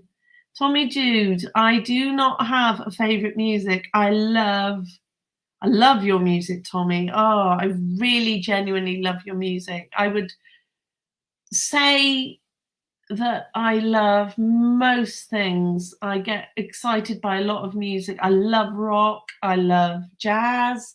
I love, depending on your mood, I like 80s pop sometimes. You know, I love it. I love The Cure, all of that. So I love 70s, 80s. I like disco, 70s disco. Oh my God, I just love music. I'm not great with certain classical pieces I absolutely love, but I'm not I'm not an operatic. I'm sure it's excellent. I've been to a couple of operas and I couldn't wait to get the hell out of there, to be honest with you. I really couldn't. There'll be something I love within that opera, but I don't know. It's not for me. Oh, ABBA. Yes, I did say The Cure. One of my favorite bands. Absolutely think they are just amazing. ABBA. I love that we've gone from true crime to music. That's fine. Let's just chill out. Let's do something that makes us happy. And music does make people happy, doesn't it? My mum adored ABBA, and I'll try and dig it out somewhere. I've got a photo of me when I was about 8. So that would have been 1980, and I have got it on vinyl, ABBA's Greatest Hits Volume 2. And you know those double vinyl albums, and you'd open them up and just look at the photos for hours. I think they're a very, very clever band. Their lyrics are amazing. I love them. I love ABBA. But yeah, The Cure and The Cult. I love rockabilly. I just love everything. I just think there's so much out. We're very lucky. The universal language, isn't it? Oh, Eddie, do you love ABBA? Oh, it's amazing. Do you know their track, The Day Before You Came? I think that is one of the most beautiful songs and so clever. Have you guys heard of that? Um, I did go to Motorhead's 25th anniversary concert years ago, and it was a date with someone, and he said we're going to go and see a concert. I had a skirt and flip flops on. And I went to a Motorhead concert in flip flops. My feet did survive; they survived. But that was amazing. That was Lemmy. That was so much fun. Um, and do you know that? Oh my God, Phil Campbell. I couldn't remember his name. Phil Campbell actually is Welsh, and I met. There's a little Spanish restaurant near where I live, and they have these big sharing tables. So you have to kind of share a table and have um, like your lunch, your tapas with other people. It's lovely. And there's this guy sitting next to me with his wife, and I was sat there, and there was another couple there, and we're all just chatting with the people we've come with. And anyway, I ended up talking to this guy next to me, and he looked a little bit, he looked like an old rocker, and he had this kind of hat on and long hair, and his wife was very Welsh, very Welsh. We got talking about dogs, funny enough, and she had these Bichon Frises, or whatever they call these little poodly dogs, Gainer, and I was chatting to her, and her husband was very quiet. She said, "Oh yes, we come here quite a lot on holiday. We've got a little chalet down there." And she said, "My husband's away a lot, so when we're together, we come down here on holiday like this." Oh, she was lovely, and her husband didn't say very much, but he was very warm and friendly. And my ex-partner at the time was a musician, and it was I didn't know this guy was a musician. I actually thought, oh, maybe he's a kind of trucker or something, and because she said he was away a lot. Anyway, got on really well with them, lovely couple. Off we went, and it was about 2 years, 3 years later, I was chilling out at home, and there was a Motorhead documentary on, and I'm just watching it, and all of a sudden I see this guy on the screen. I know him. I know that guy. And I was like, it's the guy that was sitting on my table having tapas with that I met that I thought was a trucker. Oh no, it was Phil Campbell from Motorhead. And I felt really like, oh my God, I had thought, because his wife had said, oh, yeah, Phil likes music as well. You play, don't you, Phil? And he just nodded. And I was like, brilliant. I thought, oh, perhaps he's got his own tribute band or something. It was Phil Campbell from Motorhead. And I was having lunch with him, and I had no idea.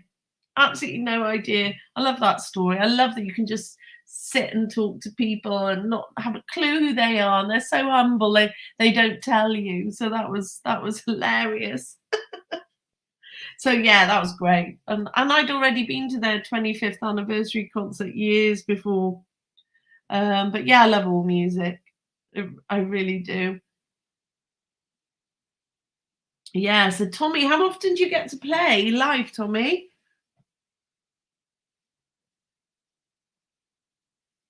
I know when I spoke to you a couple of weeks ago, you said you were doing a live gig. Wouldn't it be great if we could all just have some big like not a reunion because we've never met, but a big meetup, like a YouTube true crime jolly somewhere, we'll all go and watch Tommy play live and just all hook up and go, oh, hi, you're Eddie and you're Nelly and you're Becky. And, wouldn't that be great? But yeah, it's probably never going to happen. What music are you guys into of Pink Floyd? Do you know, I was late to the party with Pink Floyd. I'm really embarrassed about this. I had parents who were a lot older when they had me. I did not grow up in a rock household. There was nothing cool about my parents' taste in music at all. I was at a disadvantage. I really was. My poor dad, bless his. Do you know what though? That's what I thought at the time. That is what I thought at the time. I thought, oh, I had the uncoolest parents in the world. But now they've both passed now. My dad was a big country and western fan. And guess who loves country and western now as well? So, it was either Mantovani. I don't know if you remember Mantovani. It's like cheesy orchestral sort of instrumental stuff. This was dad. Country and western, or male voice choirs, Welsh male voice choirs. That's what dad brought to the table. And mum, actually, she was very into the big bands. So it was Benny Goodman, Glenn Miller. At the time, when you're a kid, you're like, oh my God, there's my friends' parents into Bon Jovi and Guns N' Roses, and here's my mum playing piano to Glenn Miller. I thought, oh, for God's sake. So I did, my parents didn't introduce me to the Fleetwood Macs and all of that. I had to find all that stuff out myself. But now I look back and think, well, they actually brought their own magic to the table. I love all the big bands now. I love that era. Do you know what I love, guys, is American Hot Rods. I love all that. We have Pendine Beach here where I live, and they have hot rod racing every year. Love it. Absolutely love it. Oh, really, Tommy? Oh, I love it now. Absolutely. Oh, it transports me to an era I never belonged to, actually, but I like to think I know all about it. I've actually got piano music that my mum has got from the 50s. She's got Breakfast at Tiffany's, Moon River, but it's the sheet music that came out at the time. It's so worn. I'm going to get it framed. Oh, the Bee Gees. I love yeah, my mum did. I will say my mum loved all this stuff, and she did love ABBA and the Bee Gees, and she liked a bit of disco. Oh, Becky, that's amazing. I love. Do you know what I find really sad? And I'm sorry, guys. I know we've got to think about our health and everything, but I miss the smoky jazz bars. I've been to a couple in my life before the smoking got banned. And there's a place in London you might have heard of. I haven't been for years and years, but Ronnie Scott's. And when I first went, it was like little tables with little red lamps on, and everyone was smoking. And it was, I don't know, I liked it. I like that seedy, slightly seedy edge to that old jazz kind of club, like Prohibition and all of that stuff. I understand why there's no smoking in these bars, but I think I don't know, it added to the vibe, I think, a little bit. So, oh, Coffin Office sucks. Look at this. You met Johnny Cash. You met Johnny Cash. I'm in awe. Please tell. Please tell. I'm going to put my share up again. And hey, I don't care we're not discussing true crime. It's nice to hang out. I'm loving this, guys. Thank you for being here. So nice. I'm so glad I'm doing this now. I forget that, some days you think, oh, I don't want to show my face to anyone because actually I'm tired and there's just, you know what, just hang out and chat anyway.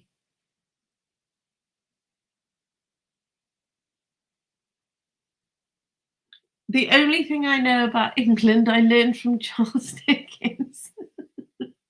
Well, let me tell you one thing, Eddie. I was actually born in England, but my whole family are Welsh, and I'm now living in Wales. So I'm kind of feel Welsh, but I've lived in England too. But Charles Dickens, did you like Charles Dickens? Do you like him? Because he has got a great sense of humour. Actually, I've only read a couple of his books. What have you read? Is it or seen? Because they do Good Olivers and Great Expectations is of course a great one, but yeah, you must know something else about England, surely. Even a cheesy English pop band. Highlight of my life as far as right. This is a follow-up on Johnny Cash. That's amazing. I love the film. Don't you love Joaquin Phoenix? So he was a great Johnny Cash, wasn't he? That was great. Yes, the Beatles, Sherry. Although I'm not a Beatles fan, I'll be honest, I'm more Rolling Stones than Beatles. Yeah. I sort of a couple of tracks I like, but they were a little bit too kind of jingly for me, I'll be honest. I'm yeah, definitely. You know what it's like when you grow up? It's like, are you Beatles or Rolling Stones? And that's what it always was. And I was Rolling Stones. I love the Stones. Um not me. Oh, I love that film. I could sing that for you right now, but I'm not going to. I'd need a tequila. Oh, lovely films. Oh, Becky, come on. You went to a Stones concert? I'm so jealous. Do you know, I went to Glastonbury Festival one year, and the year before I went, David Bowie headlined. And in those days, I haven't been since then. It was early noughties. Excuse me. So you never knew, you'd buy your tickets, you had no idea who was headlining until you'd bought the tickets. So I'm like, well, it was Bowie last year. Who's it going to be this year? It was Rod Stewart. And I have to say, I was gutted. I was just like, oh, come on, please. All right. He's his own little enigma, I suppose. But I just thought, how can you go from David Bowie to Rod Stewart? But you know what? He was amazing. I had a great time. He was absolutely hilarious, brilliant voice, great fun. I had a ball. Do you know one of my favorite artists, guys? Now, I was invited to a Bruce Springsteen concert, and I was never a fan. I was just indifferent. I was like, oh well, yeah, it's live music. I'll come along. I walked out of there a massive fan, and I went to see him again. Love him. He is amazing. He gets up on that stage like a 3-hour set, and it's like he's just got the cows in and now he's coming up to have some fun, and he's awesomely talented and some really amazing music. I love him. I love Bruce. Oh, thank you, Tommy. Oh my god, brilliant. Sorry, I was meant to just saying bye, Tommy. Come up tomorrow, will you, please? Don't just stop by. You need to come up on panel and chat to me. Thank you, Tommy. Great to see you. Thank you. I'll see you tomorrow. I'll try and put a notice up when I know when I'm going to be here. Oh, well, I would say if I had to pick one, it'd be Sean Connery. But I did like Roger Moore as well. I think they were the best. Definitely. Great films. My dad was a massive Bond fan. I grew up with Bond at Christmas. Um,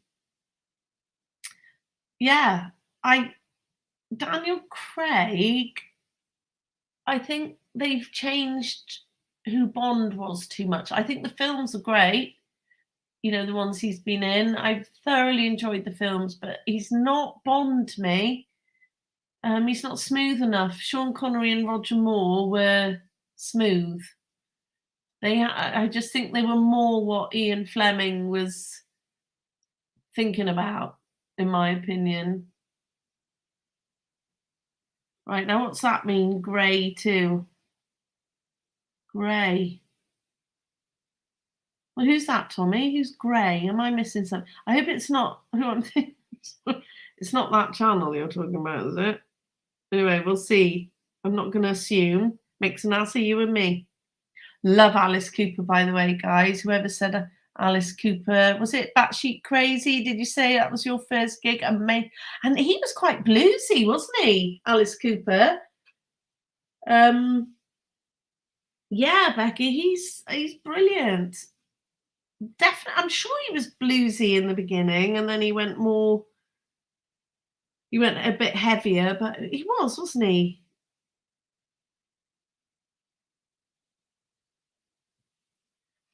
Yeah, I think so. I think Bond. I do think the Daniel Craig films were amazing, really great, gripping stuff. But yeah, he's not Bond. He's more Mission Impossible for me. Oh my God, what Alice Cooper? Seriously, they're nutters, aren't they? But do you think that these people, these rockers now, aren't as crazy as they used to be? They used to be like Ozzy Osbourne and all of those. They used to just they were out to shock, and they did. And I don't know, is rock and roll the same? Oh, Hall and Oates. Hall and Oates, yes. Excellent. How do you I'm going back to this one, Batshit Crazy. How do you do that and survive? I mean, imagine if it went wrong. Imagine if it went wrong. Do you think do you think they're really taking the risk? Can you imagine? I can just see it going wrong, you see. Oh, yeah, see, I'm a big animal I don't like that. It was bats, wasn't it, as well? Ah, batshit crazy. Batshit crazy. Yeah, didn't he bite the head off a bat? Or someone did. But I can't bear, I'm sorry, do what you want to yourself in the name of rock and roll, but don't take it out on an animal. Can't be doing that. Right, what does that mean, Sherry? Sorry, what does that mean? Too much shredding. I don't know what shredding means apart from putting paper in a machine to tear it up.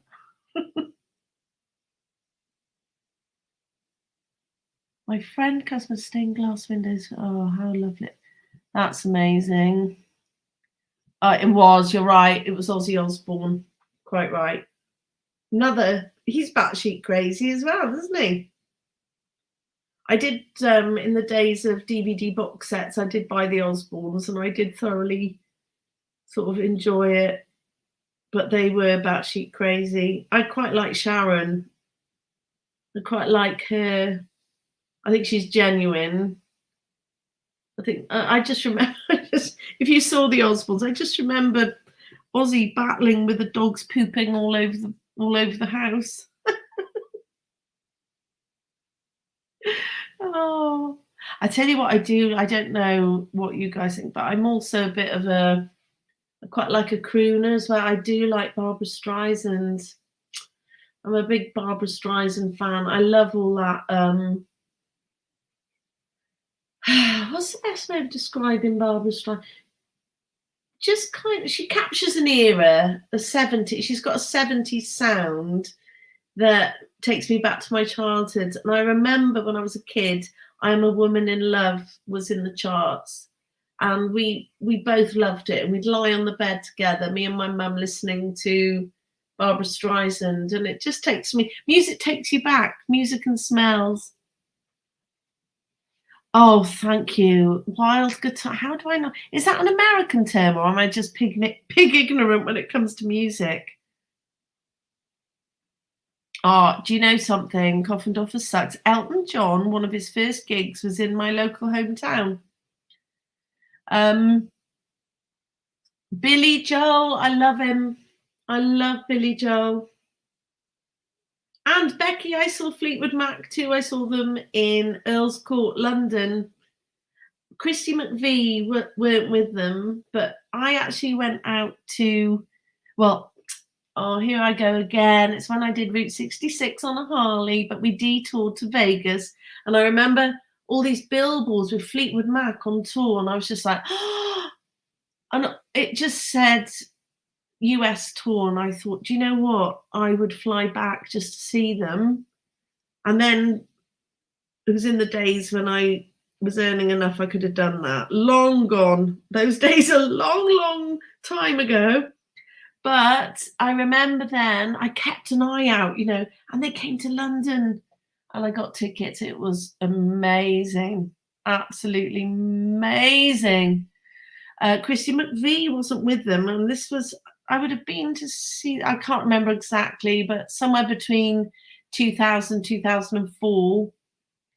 I couldn't tell, had they fallen out or she didn't want to tour. So she wasn't poorly, I don't think.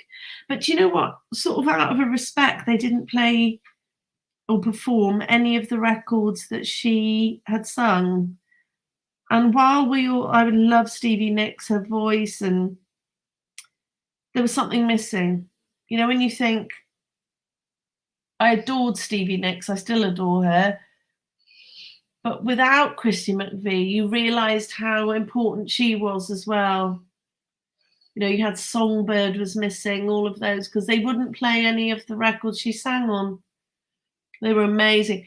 Becky, did you think, I have to say, until I saw them live, I think Lindsey Buckingham is one of the most underrated guitar players out there. He was awesome. Big Love, his solo was just staggering. It was amazing. That was bucket list stuff, seeing Fleetwood Mac. So what's that? You saw Elton John when they came to oh, did they play together, Nonny? Were they on at the same time or were they separate? Now, do you guys remember Live Aid? That's the first time I really took Elton John seriously. I listened to that on my radio. I was a teenager and I lay on my bed and mum and dad didn't want to watch it. We only had one TV, so I wasn't allowed the TV. So I went upstairs and I lay on my bed listening to Live Aid. And Elton John was amazing. And yeah, that's when I bought my first Elton John album. Yeah, he is, Eddie. I tell you something, I absolutely was blown away by Lindsey Buckingham's performance. And the other one, I didn't quite appreciate how talented he was. This sounds ridiculous, but I did buy his albums, Prince. Love Prince. Oh, I did buy his albums, but I'd never really, I never saw him live. But until I saw him, you know, on TV playing live, I didn't realize quite what a genius he was with his instruments and his talent. Amazing. God, Billy Joel and Elton John touring together, I'd love it. I prefer Billy Joel actually, even though I love Elton. I don't know, I love New York, you see. I'm a complete Well, Fan. I just absolutely love that city. And Billy Joel just reminds me of New York. Um, yeah, you're right. Coffin Doffer sucks. Coffin Daffer. I love your name, but I hate your name. It's the best name. You and Batshit Crazy. Yeah, Christy McVie. And she was every bit as talented. You're quite right. Um, yeah, very underrated. He did. Oh God, I'll have to try and find it. He did that performance. Who did he do it with? Prince, wasn't it? Didn't he do "While My Guitar Gently Weeps" as someone? And it was just that's that was what really made me sit up. And who did? There was a few of them, wasn't there? And they all played different parts on stage. And Prince got up. I was like, oh my God, how did I not know you were this amazing? I think the trouble is that they release all these, studio stuff, isn't it? And record company stuff. And they release all this music that they alter for the mainstream. So you go along with that, as amazing as it is. But when you see them raw up there doing their thing, it's really staggering. Yeah. So if you had a band or your top 5 bands, those you have not seen and would love to see, or if you've missed them because they've passed away now, who would you, let's pretend none of them are dead, who would be your top 1, 2, 3, 4, 5, which, whether it's 1 or 5, who would you love to see, or who are you gutted that you never got to see? Well, Prince is one for me, without a doubt. David Bowie.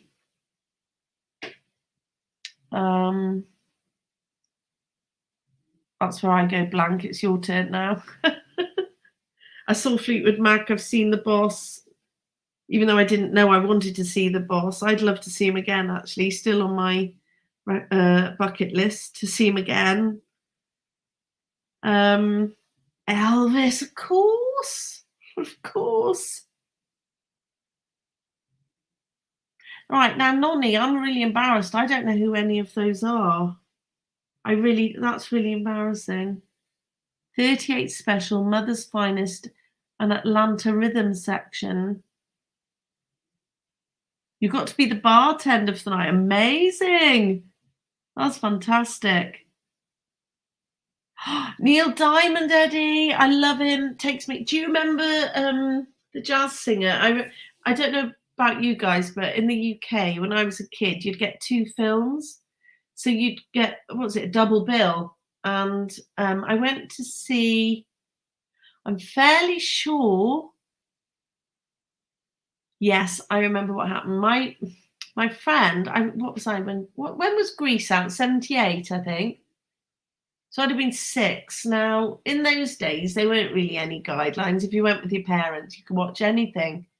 And my friend, I always went with her and her family to the cinema, and she promised she'd take me to see Grease, and she went without me. She went without me to see Grease, but I remember her saying that the jazz singer was the other film. So she got to see the jazz singer and Grease in a double bill. And I only saw the jazz singer, well, I was in my 30s. It was on my list. I never saw it. I was like, I must see the jazz singer. Absolutely love Neil Diamond. Love Neil Diamond. And yeah, I never forgave her for seeing Grease without me. And I remember her justifying it. She was 2 years older than me. She said, oh, there's stuff in there you just wouldn't understand.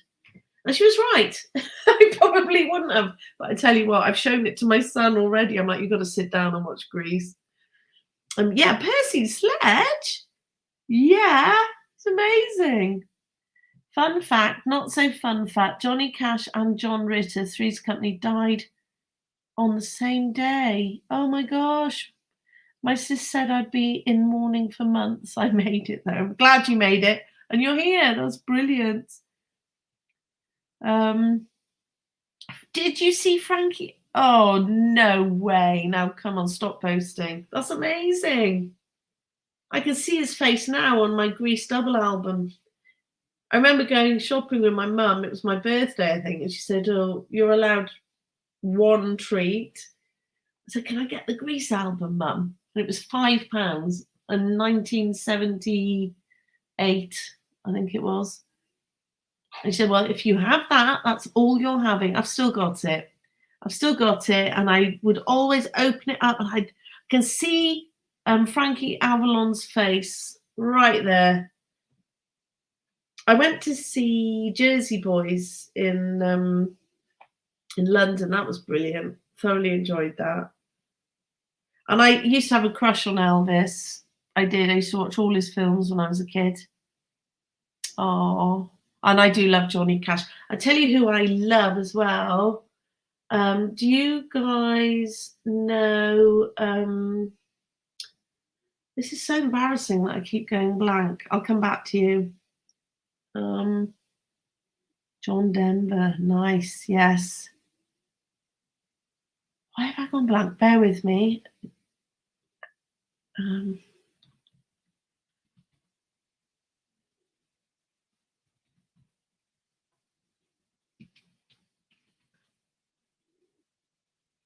Yes, got it. Leonard Cohen. I can't believe I forgot his name. Love Leonard Cohen. He's quite dark, but beautiful music. Dance Me to the End of Love, and is it Marianne? All of those. Love it. Oh, I tell you who I love, Patti Smith as well. Love Patti Smith. If you guys haven't read one of her autobiographies, I thoroughly that takes you right back to New York when it was rock and roll, you know, real crazy times. I love that. I wish I'd been around in New York in the sort of 60s, 70s. I know it was probably dangerous, but I don't know. I just would love to have, I'd love to have tasted it. Oh yes, look at these CH. Great taste. The Doors, yes. Oh, Billie Holiday. I love Billie Holiday. And Ella Fitzgerald. I actually played I'll Be Seeing You at my mum's funeral. Because for me it was her era, you know, it was the sort of music she loved. And we used to sit and listen to Ella Fitzgerald together. Yeah, I love all that. I love all this stuff. I really love that that 80s sound, you know, where it was like a Foreigner and who are they? Like the Eagles, and well, they were earlier, weren't they, than the 80s? But you know, that sort of cheesy rock. I love a bit of cheesy rock.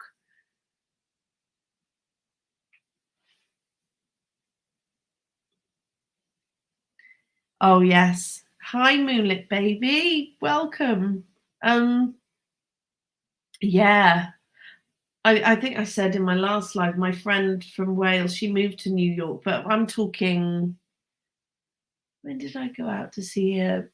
Well, it was just after 9/11. It was the year after 9/11. So I only got to know New York personally after that, but I never tired of it. And I always think, oh, I'd love to have been there in the 60s and 70s, even early 80s, you know, I think it would have been a little bit scary, you know, but authentic. And don't know, what a vibe. What the punk scene, you know, that punk scene in New York would have been amazing. Chelsea Hotel. I walked past the Chelsea Hotel a couple of times. Every time I went past, it was shut. I couldn't even go in for a drink. I was like, for God's sake, I want to see the Chelsea Hotel. I never got to go in.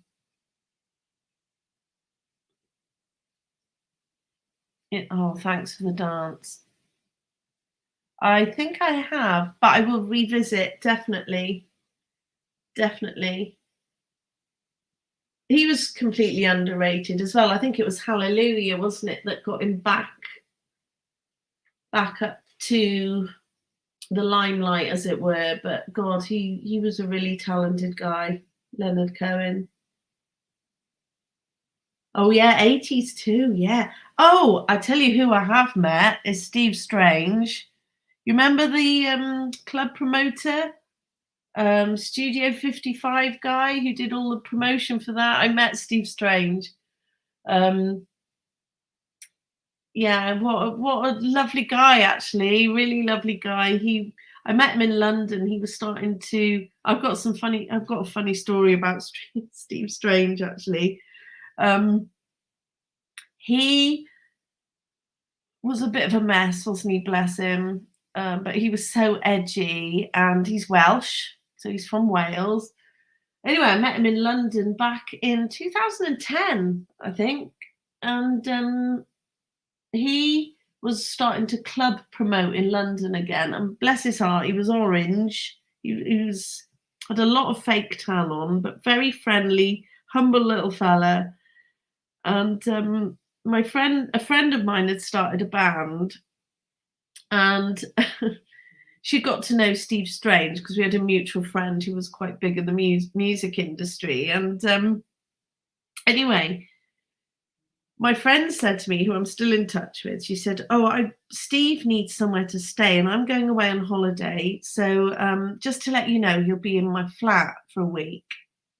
Anyway, so she went on holiday, and Steve Strange stayed in her flat. And while she was on holiday, she messaged me saying, "Now, hang on, Nelly," she said, "can you check in on Steve Strange? Have you seen my Facebook page or his Facebook page?" I said, "No, I don't think I think I can't remember. It can't have been his Facebook page." Anyway, she sent me these photos. What he'd done, he'd stayed in her flat and raided her wardrobe. And every night in London, he was wearing her clothes out and getting photographed in them. And she had this Alexander McQueen dress. She had this sort of Philip Treaty hat. And he was just raiding her wardrobe and going out in her grandmother's vintage clothes. He'd never asked. He was just going out and dressing up in all her dresses. But she was so upset because she was away in Antigua or something, going, oh my God, she said, "Help, he's going out in Soho wearing my clothes." Well, I didn't know him well enough at the time to go and knock on the door. I was like, "Celine, just hope he returns them in one piece." I just laughed. I thought it was funny. Anyway, when she got home, they were intact. I think they might have needed some dry cleaning, but he'd eaten everything in her cupboard and left £3 on the table to cover it. He was like, "Thanks for letting me stay," and left £3 coins on the table, and he'd eaten everything in her house as well. But so, yeah, we laugh now. Bless his heart. Bless his heart. He was just wild. He was a bit wild, wasn't he? If you haven't read Steve Strange's autobiography, it's brilliant. It takes you right back to Studio 55. And he'd turn up on a camel, didn't he? Oh, REO Speedwagon, yes. Yeah, Steve Strange turned up at Studio 55 on a camel. And actually, talking about, well, it's not really crime, it's horrible accident. Didn't some poor woman end up dying in a vent trying to get in? I'm fairly sure that at Studio 55, some poor woman, young lady, didn't she try and get in through an air vent and die? There was something horrible. Something bad happened at Studio 55. Wearing dresses. Well, he was one of the new romantics, Eddie, wasn't he? He was one of the first new romantics. He actually appeared in David Bowie's video, Ashes to Ashes. And do you remember Fade to Grey? Absolutely loved that record. That was Steve Strange. And he teamed up with Midger, Ultravox, all of those. What was the oh my God, I can't remember the name of their band. They were really edgy guys. Duran Duran were another band I loved.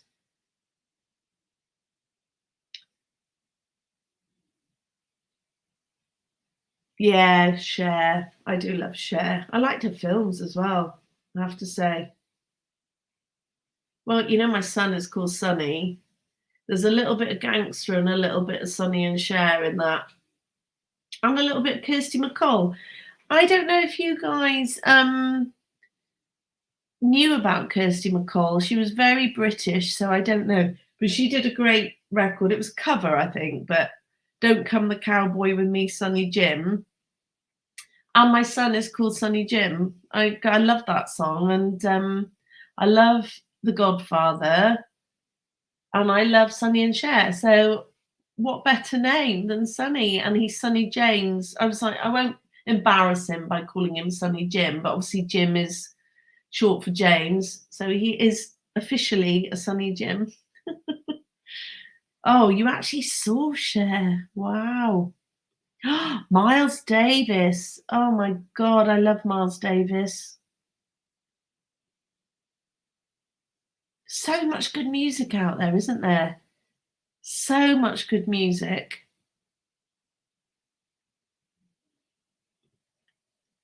Yeah, I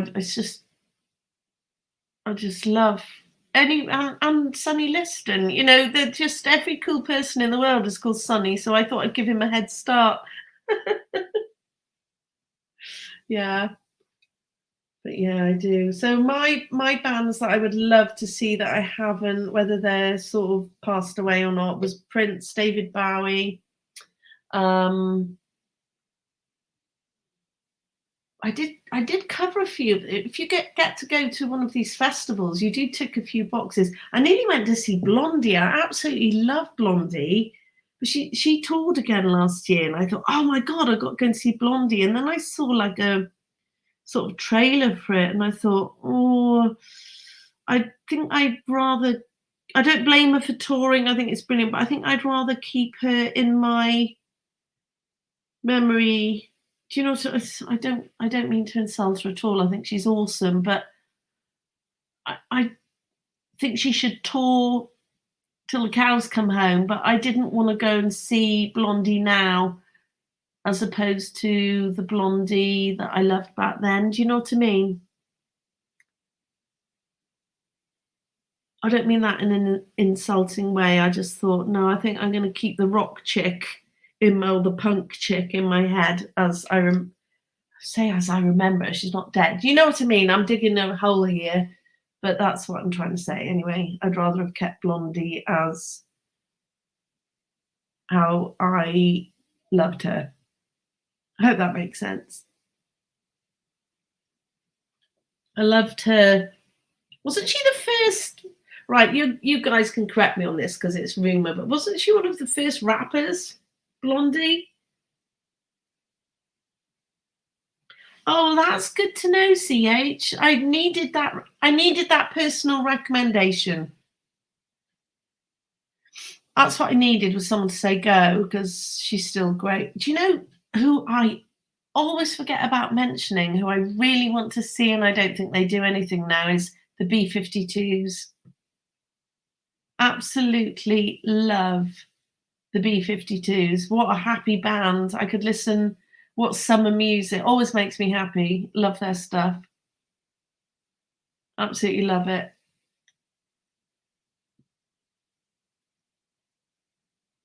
Yeah, she's awesome, Blondie. Absolutely awesome.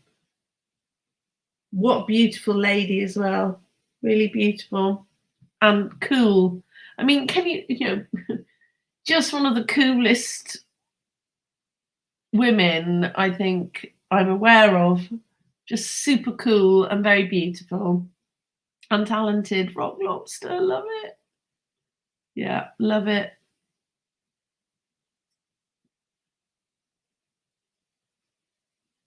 Brilliant band. Love them. Scissor Sisters, I love as well. I love Kate Pearson's voice, B-52. She did some stuff with REM as well, didn't she? Amazing voice.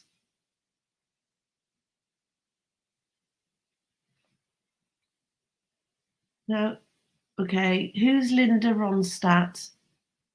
Oh, I love Pat Benatar. Love Pat Benatar. Oh my god. And do you know what I love as well? I love film, and I think because it was my teen years, the 80s films, um, oh my god, so many great films soundtracks, aren't there? Love is a Battlefield. Oh yeah, bless her. And Dolly. Do you know, I only watched 9 to 5 the first time about 6 months ago. Can you believe that? I thought I'd seen it. I was like, "Yeah, I'm sure I've seen that." And then, a friend of mine was like, "Well, you remember this happened?" And I was like, "No, I don't remember that happened." So I watched it. I thought, "I've never seen this before in my life." Heart. Oh, I love Heart. And do you know what? My favorite probably, I don't know if you guys had the same, but in the UK, we'd have discos and you always had slow songs at the end. And Berlin, Take My Breath Away, and Madonna, Crazy for You were my two absolute favorite slow songs. And I loved Heart. Wasn't that how will you get me alone? I loved all that. It was so cheesy, wasn't it? It was so cheesy, but I loved it. I loved Bon Jovi. I loved Guns N' Roses. Takes me straight back. But Take My Breath Away, Berlin, to this day, tugs at my heartstrings. Absolutely love. I love Top Gun. Love the Lost Boys. The Lost Boys soundtrack. Absolutely love it. St. Elmo's Fire. Pretty in Pink. Oh my God. Breakfast Club. Just amazing. They just had this edge to them, didn't they? It was, I just, listen, I know I'm sounding like my parents, but I think they don't make them like they used to, do they? They don't make them like they used to. Blue Bio. Oh, I know Blue. Yes, I know now. Oh, and Coat of Many Colours. Yes. Oh, well, that is how. When my dad loved country and western, he just buy compilation cassette tapes and stick them in the car.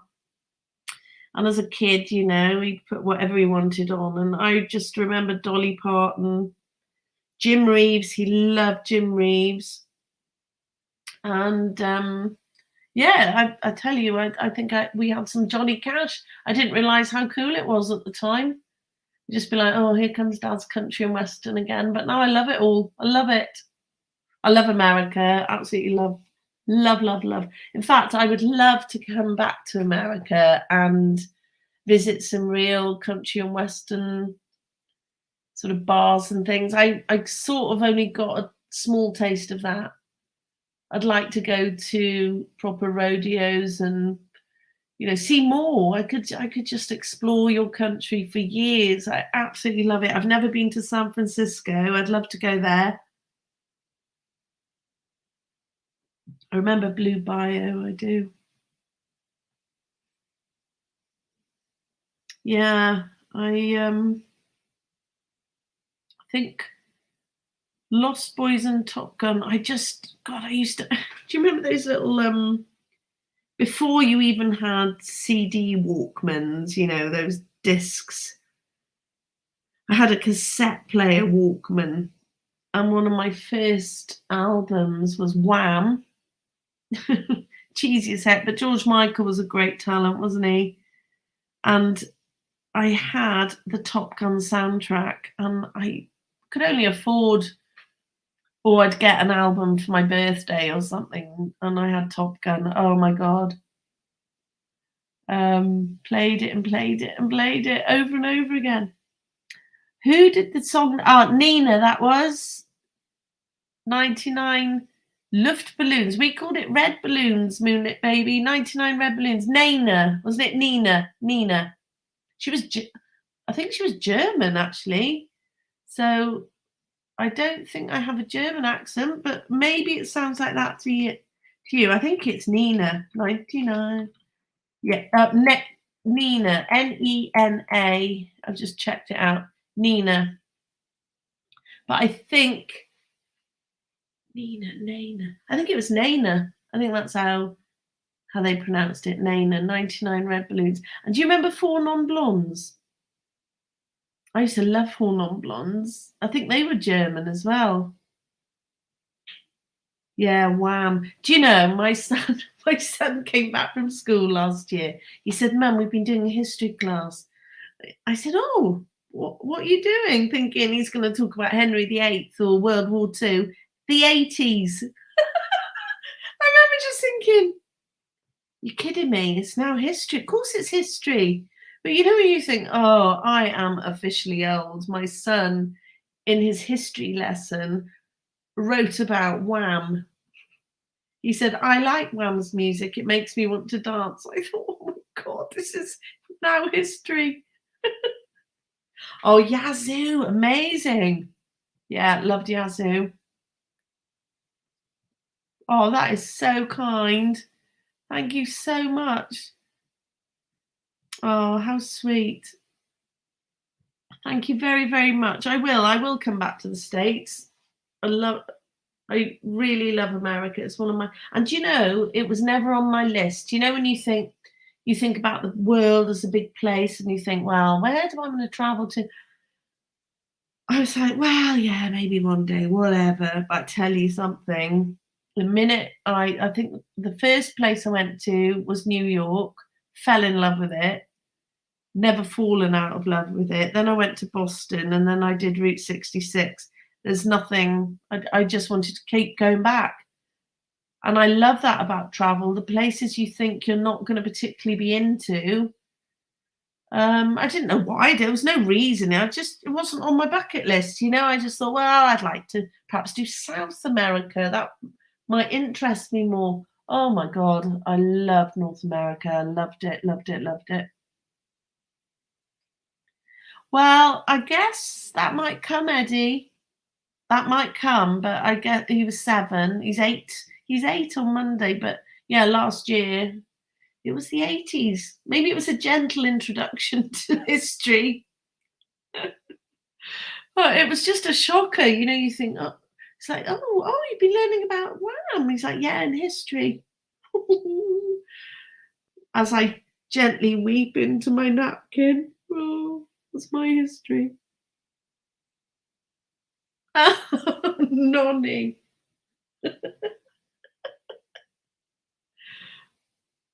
It's amazing. I love it. If I remembered when the Titanic sank. Oh my God, that is hilarious. But time is so is so expansive. I can see where she's coming from. I did some teacher training once, and God, this teacher, I was learning, you know, I was in college and I soon jacked it in. I did not want to be a teacher, I wasn't cut out for it at all.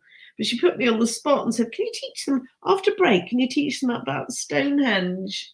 I didn't have a clue what I was talking about. And they came away saying, "Yeah, we learned all about Stonehenge and that there were dinosaurs there." And I was like, "Oh my God, this is going horribly wrong." Oh, thank you, Becky. Boston was beautiful. It was lovely. I only did 4 nights there.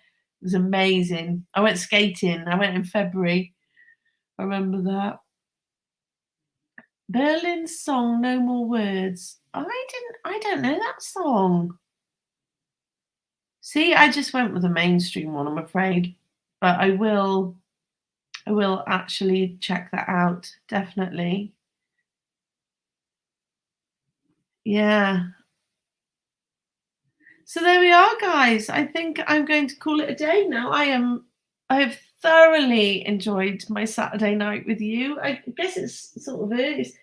Oh God, what's the time here? It's 1:30 in the morning here. I haven't visited the Battle Abbey. I haven't. But I am going to show you guys where I live. Where I live it's Pembrokeshire, West Wales. I'll type that in. It is so beautiful and it's so full of history here. It's really kind of Merlin's magic. It's like even as a kid, because I grew up in England until I was 11, but my mum's family were all here. We used to come on holiday here. I could feel the, it sounds really naff, but I could feel how old the place was. It's a really rugged coastline. It's really untouched, a lot of it. And there's old castles built in rocks, and anyway, it's a beautiful place, and that's why when I saw the Netflix series Encounters, I was like, oh, they're doing the Broadhaven Triangle. My mum had the book, The Uninvited, and even as a kid, I'm like, I don't believe in all this stuff. But look at this. How many years later has it come up again? And all these stories, and you see all this old footage of in the 70s, how the people at Coombs Farm saw a silver figure outside their window. If you haven't seen Encounters on Netflix, the Broadhaven Triangle, or the Welsh Triangle, is the first episode. I'm going to take you to those spots. I don't know where the farm is, but I'll find it. I'm going to go tomorrow. I'm not promising I can get the video up tomorrow, because unless you guys have tried to edit a video, it can take hours. I will do my best, but I'll definitely get it up for you this week, definitely. So yeah, I will definitely take you on alien location. I'm so glad to do it. I'm embarrassed that I'm weeks late, but I tell you what, I'm starting to think aliens have hijacked my car. How can a car break down twice in 10 days? I haven't even been able to get to work, but I couldn't take you on location. So anyway, I will do that, and I think you'll love where I live. And yeah, I think as well, there's lots of old ghost stories around here, so I will definitely try and do better with my spooky Sundays, and show you stuff around here and old legends and everything. And yeah, I've thoroughly enjoyed tonight. Thank you so much for Danger Zone. Hey, I'm so sorry, but I'm back tomorrow night. I'm going to do another one tomorrow night, because I tell you what, I say I don't get to go out. I went out last night. I really had one of those weeks that was emotionally stressful. It was horrible. I can't be bothered to go into it, but it was small town rubbish. And she said, "You fancy going to the pub?" And I thought, I think I last went to the pub in like beginning of August or something. And I thought, do you know what? I'm going to go to the pub. And I did. I went to the pub last night and walked home. Had to have a bit of a lie-in, I'll be honest. 51 and not keeping up with the old times. But it was great fun. But I'm done now. That's it. I won't go out again for another 2 or 3 months. I'm just like, that's my lot now. I'd rather sit and chill at home and do a bit of YouTube and a bit of true crime and meet you guys, because you're all amazing, by the way. And I really love hanging out with you. And Eddie, oh, you're so kind. Thank you. Oh, well, I haven't got my fire on yet, but I've got a jumper on. It's like that in Pembrokeshire now. Oh, it's that kind of, I love autumn though. It's my favourite season. I love the run up to Christmas. I tell you something, my little boy still believes in Santa, and it might be my last year. I am, first thing I've said, genuinely, certainly within the first 2 minutes, when I found out I was expecting Sonny, I went, oh my God, we're going to get Santa. And I'm still excited every year. I love it. And I've spent Christmases on my own. I've spent Christmases that haven't been ideal. I never stop believing in the magic, ever. And I say to Sonny, the minute you stop believing, Santa stops arriving. So you've got to keep believing. And I have to say, me and my ex-husband, I've got to do it. I might have to get him round to help me. We get like this great big, it's not a great big thing at all. What am I talking about? It's the washing line pole, but it feels like a great big thing at the time. If the ground is hard, we do tracks in the garden. We churn up the grass. We pull like the washing machine, washing line wooden, you know what I mean? You know when you've got a long washing line and you shove it up with a big wooden stick? That's what I'm talking about. I don't know what you call it really. So we drag it along the grass one way and then we pull it along the second track so it looks like his sleigh has landed. And then I get biodegradable glitter and I sprinkle it everywhere. And every Christmas morning I wake up and go, that bloody man, I say, has churned up my bloody garden again. And so he laughs his head off, and I'm just like, I don't care enough about my grass. I'd rather Santa. I'd rather the illusion of Santa. But I think this one might be my last year, so yeah, I'm going to churn up the garden again. I am so going to churn up the garden, and yeah. So, guys, I love autumn. I love the leaves falling. I love the colours. I love Halloween. I love Halloween so much. I love bonfire night, but once Christmas comes and goes, I hate January and February because I'm just waiting for next Christmas, to be honest with you. I'm like, how many months till Christmas comes again? But anyway, that's it. As long as you believe, you shall receive. When my son was 4 or 5, I said, should we watch a film? Come on, let's watch a film together. He actually said to me, oh, Mum, does it have to be another Christmas one? So I had to back off the Christmas films. I love them. Love Christmas films. Miracle on 34th Street. I love it. Am I talking in a foreign language? I'm so sorry. The washing line and the pole. It's like you've got, I think this is what you're referring to. I'm so sorry. I'm getting overexcited because I'm talking about Christmas. Oh, Eddie, that is so kind. Don't be late. Do not be late. I tell you what, though, I am going to have a bit of a, I know now I've got the confidence. I'm going to have a bit of a habit of going, I'm just going to pop up and see who hangs out. But I will I'm definitely coming up tomorrow evening. Definitely. I'm not sure what time yet, but I'll pop up. Yeah, it's a clothesline. You know, you get the spinny ones. I don't have one of those. I've got a washing line that goes from one tree to another, and then you get this kind of wooden thing and you shove it up the center of the line and it raises all your washing up so it dries quicker. It's one of those. I can't remember what they're called. Oh dear. Yeah, so that's what we use to do Santa tracks. Oh, the original CH. Absolutely, definitely. Absolutely love it. I cry every time. And yeah, I still believe in Santa. I know he's out there somewhere. Oh, I love it, Eddie. I love that. I was actually in a school play. I was Ghost of the Christmas Past. No, I wasn't. Ghost of the Christmas Future. I was. We were fighting over Scrooge's belongings. He died and I was an old washerwoman. So brilliant. That's my favourite Dickens, Scrooge. Good old Scrooge. Yeah, I love it. I do like Attenborough. I do like the second one, but the first one is lovely. Now I think I have seen A Christmas Story, but you know what? I did love Christmas Chronicles. I'm such a softie, you know, Kurt Russell was Santa in it, and at the end Goldie Hawn turns around. I cried. I was like, oh, that's so lovely. It's Goldie Hawn.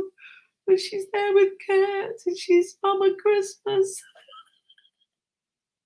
I'm such a softie. I am. Let me see. They're black. They are black. You need red dragons, Danger Zone. Oh, I love Christmas. In fact, you won't get me off here at Christmas probably. You'll get sick of me. But yeah, I love. Oh, have any of you guys seen that Christmas film, Noel? It's got Penelope Cruz and that poor guy, the guy who was in the one who died in Fast and Furious. Robin Williams is in it. Susan Sarandon. That is one of the most underrated Christmas films ever. I love it. If you haven't seen Noel, Robin Williams, Susan Sarandon, Penelope Cruz, Oh, and there's that other guy. I always forget his name. It's brilliant. Absolutely love it. I watch it every year. In fact, I might log off now and go and watch a Christmas film. Paul Walker. Is that the actor I'm talking about? Yeah. Yeah, it's such a lovely film. I love it. If you haven't seen it, what you need to watch that if you love Christmas films. Paul Walker, yeah. My God, how tragic was that? God, awful. Imagine dying on film set. Oh, and Brandon Lee as well was another one, wasn't he? No, I will. I've got a feeling I've seen A Christmas Story, but you know what? If I have, I'll watch it again. And of course, It's a Wonderful Life. One of my all-time favorite films is actually The Wizard of Oz, because in the UK, um, I wonder if I can get like a YouTube link. Hang on.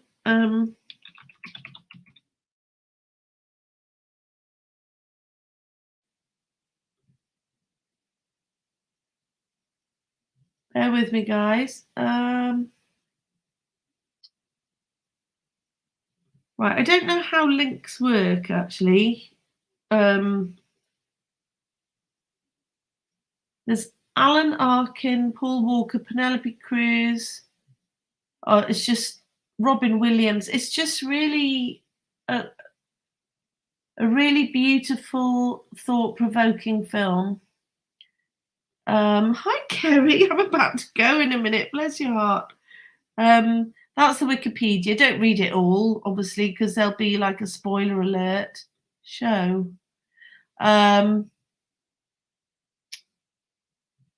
Fuck those plans.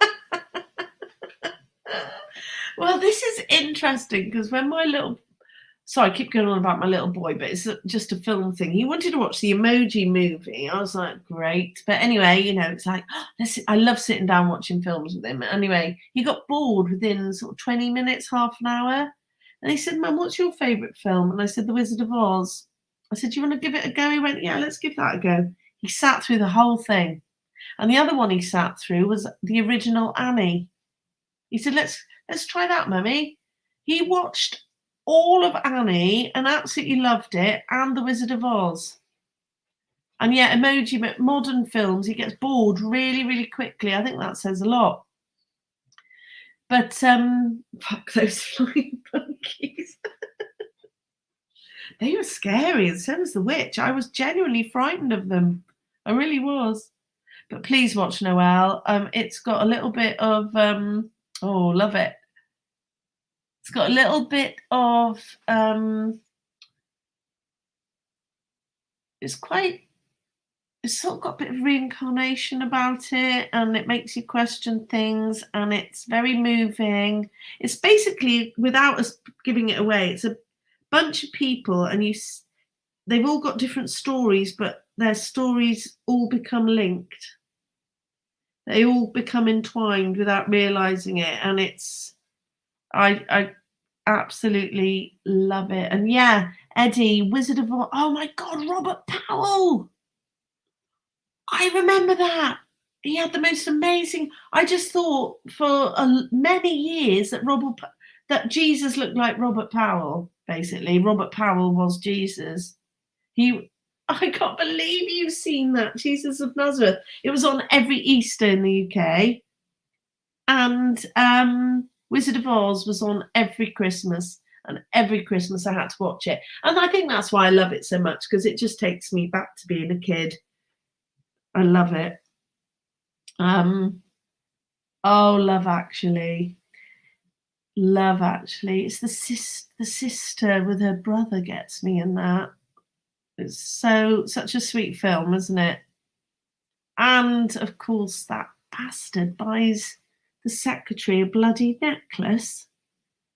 Still haven't forgiven him. She got a Janis Joplin album, didn't she? Which, yes, super cool, but oh my God. And of course, he's passed away now, hasn't he? Alan Rickman. He was excellent. Did any of you guys see that film Truly, Madly, Deeply with Alan Rickman in? That was an amazing film. Yeah. Yeah, we'll have to come back and share some more Christmas films nearer Christmas. Do you know, honest to God, I drove through town tonight and two people have got flashing Christmas trees in their gardens already. That was it. Blue it was. Two flashing Christmas trees I saw. That really makes me cross. I love Christmas, but come on, we haven't had Halloween yet. Maybe they just love it so much that they feel, I don't know, you feel the vibes already. CH 20 years old. I can't believe it. That is just unbelievable. That is a bit depressing, to be honest. I did once upon a time get right. This sounds really like I got invited to the BAFTAs. No, I didn't at all. I worked in a hotel. It was like a lovely little hotel in Covent Garden. It was only rooms. It didn't have a restaurant or anything. And the people who did the BAFTAs, like the lighting and the set and all the sort of inside work, would stay at the hotel. And I got on very well with this lady called Lucy, I think her name was. And she said, "Do you want to come?" I said, "What, to the BAFTAs?" And I was like, She said, "No, I can't get you in." I was like, "Oh, well, okay." She said, "I can get you a family and friends pass if you'd like to stand on the red carpet near the press." Hold me back. Of course, yes, please. So there I was. It was pouring with rain, actually. I wasn't impressed, but I was right next to the press. So I wasn't actually with the crowds. I got to stand near the press. So all of these stars would have to walk past me to go and chat to the guy who's holding the microphone in their face. It was amazing. I saw so many cool people, and it was really interesting to see what they were all like. And I can tell you right now that the American actors and actresses were far friendlier than the Brits. And what's put me off Love Actually a little bit is Colin Firth was a bit of a dick, I'll be honest. I didn't like him. He did not care. I don't know, he had an aura of he was slightly better than the rest of the world about him, and I don't know, maybe he was having an off day. I'm not gonna judge him completely on that, but I remember just thinking, well, who the hell do you think you are? Hmm? I don't know, I didn't like him. Miranda Richardson was another one, and she's a brilliant actress. They just had this snottiness about them that I didn't like. Yet along came the American guys and girls. You could tell that they genuinely appreciated their fans. I've gone bloody blank again, haven't I?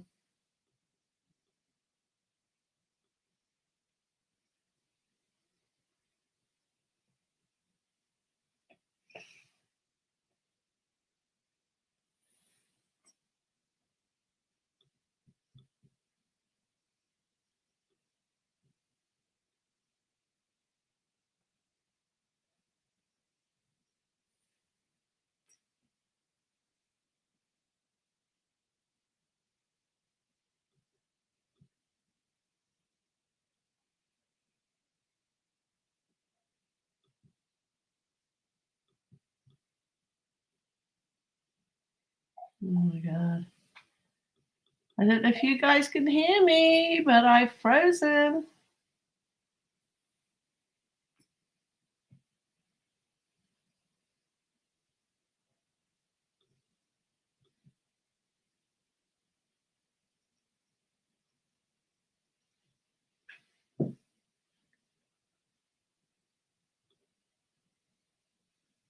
Hello? Oh, I just went blank again. It froze on me.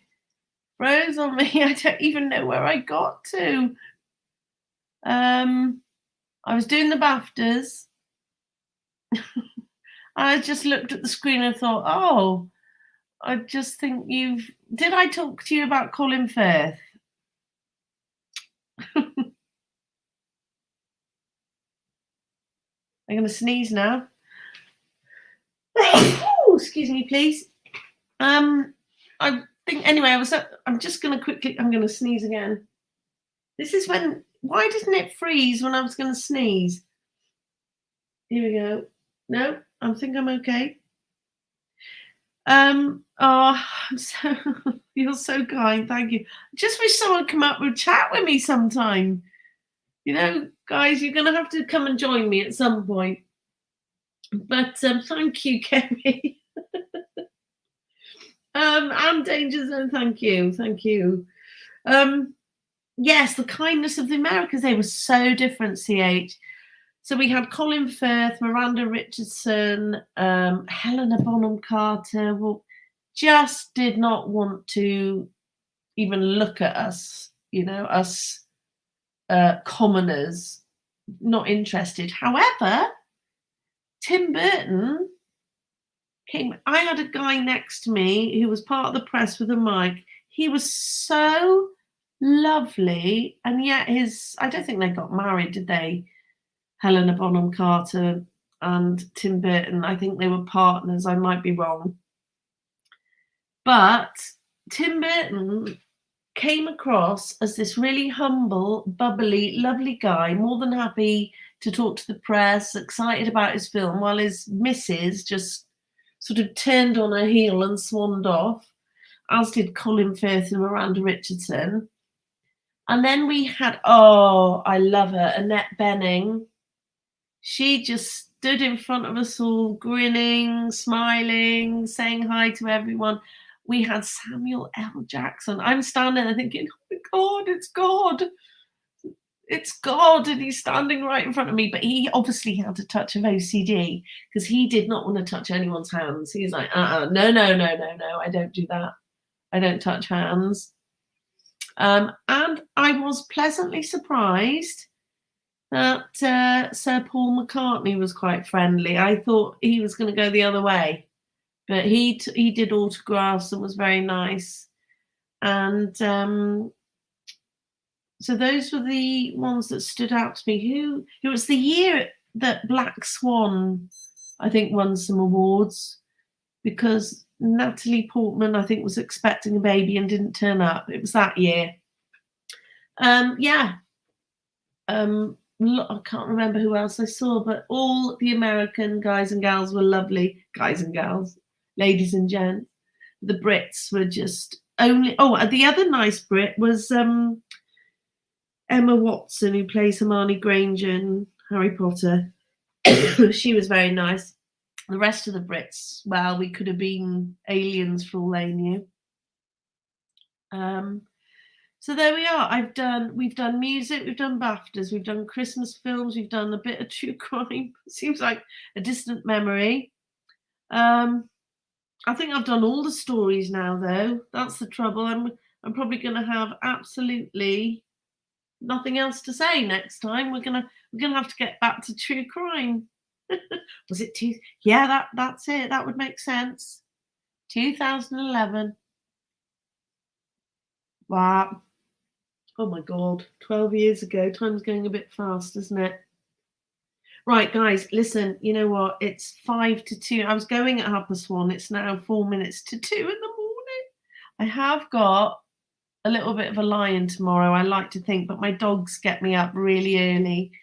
They give me a nudge to go to the loo, and then I can't go back to sleep. So I like to think I've got a lie-in, but I'm probably going to be up at 6:30 this morning. But listen, tomorrow we are going to go back to true crime, but we are going to talk about other stuff other times. So have a thought. No, I haven't either. I've never run out of anything to say, but I'm not sure how interesting my stories are going to be from now on. I've probably told you the best ones already. Well, Eddie, you know, she probably is, but on that particular night, she was quite nice to us all, us commoners on the sidelines. I'm sure there's a lot of that goes on in the UK, I have to say. But on that particular night, she bothered with us. That's all I can say. But you think about it, she probably wasn't sort of to her full potential, I suppose, by then. Oh, lovely to see you, Coffin Duffer Sucks. Have a good night, guys. Well, yeah, I probably will watch one more true crime video when I finish because I'm wide awake. But I'm wary that I might bore the pants off you. So we'll save it for tomorrow. We'll save some stuff for tomorrow. Anything you'd like to talk about, somebody come up and talk to me, please. Let me try out a panel. Thank you, CH. Right, I'm going, guys. I am so grateful to you all for joining me. I've thoroughly enjoyed this. I've waffled on my own in a monologue, it feels like, for hours. So thank you so much. Thank you, Batshit Crazy. Thank you for hanging out with me. Love you all. You're all great support. Fantastic. Speak to you tomorrow if you're around. Bye. Bye. Can't end the stream.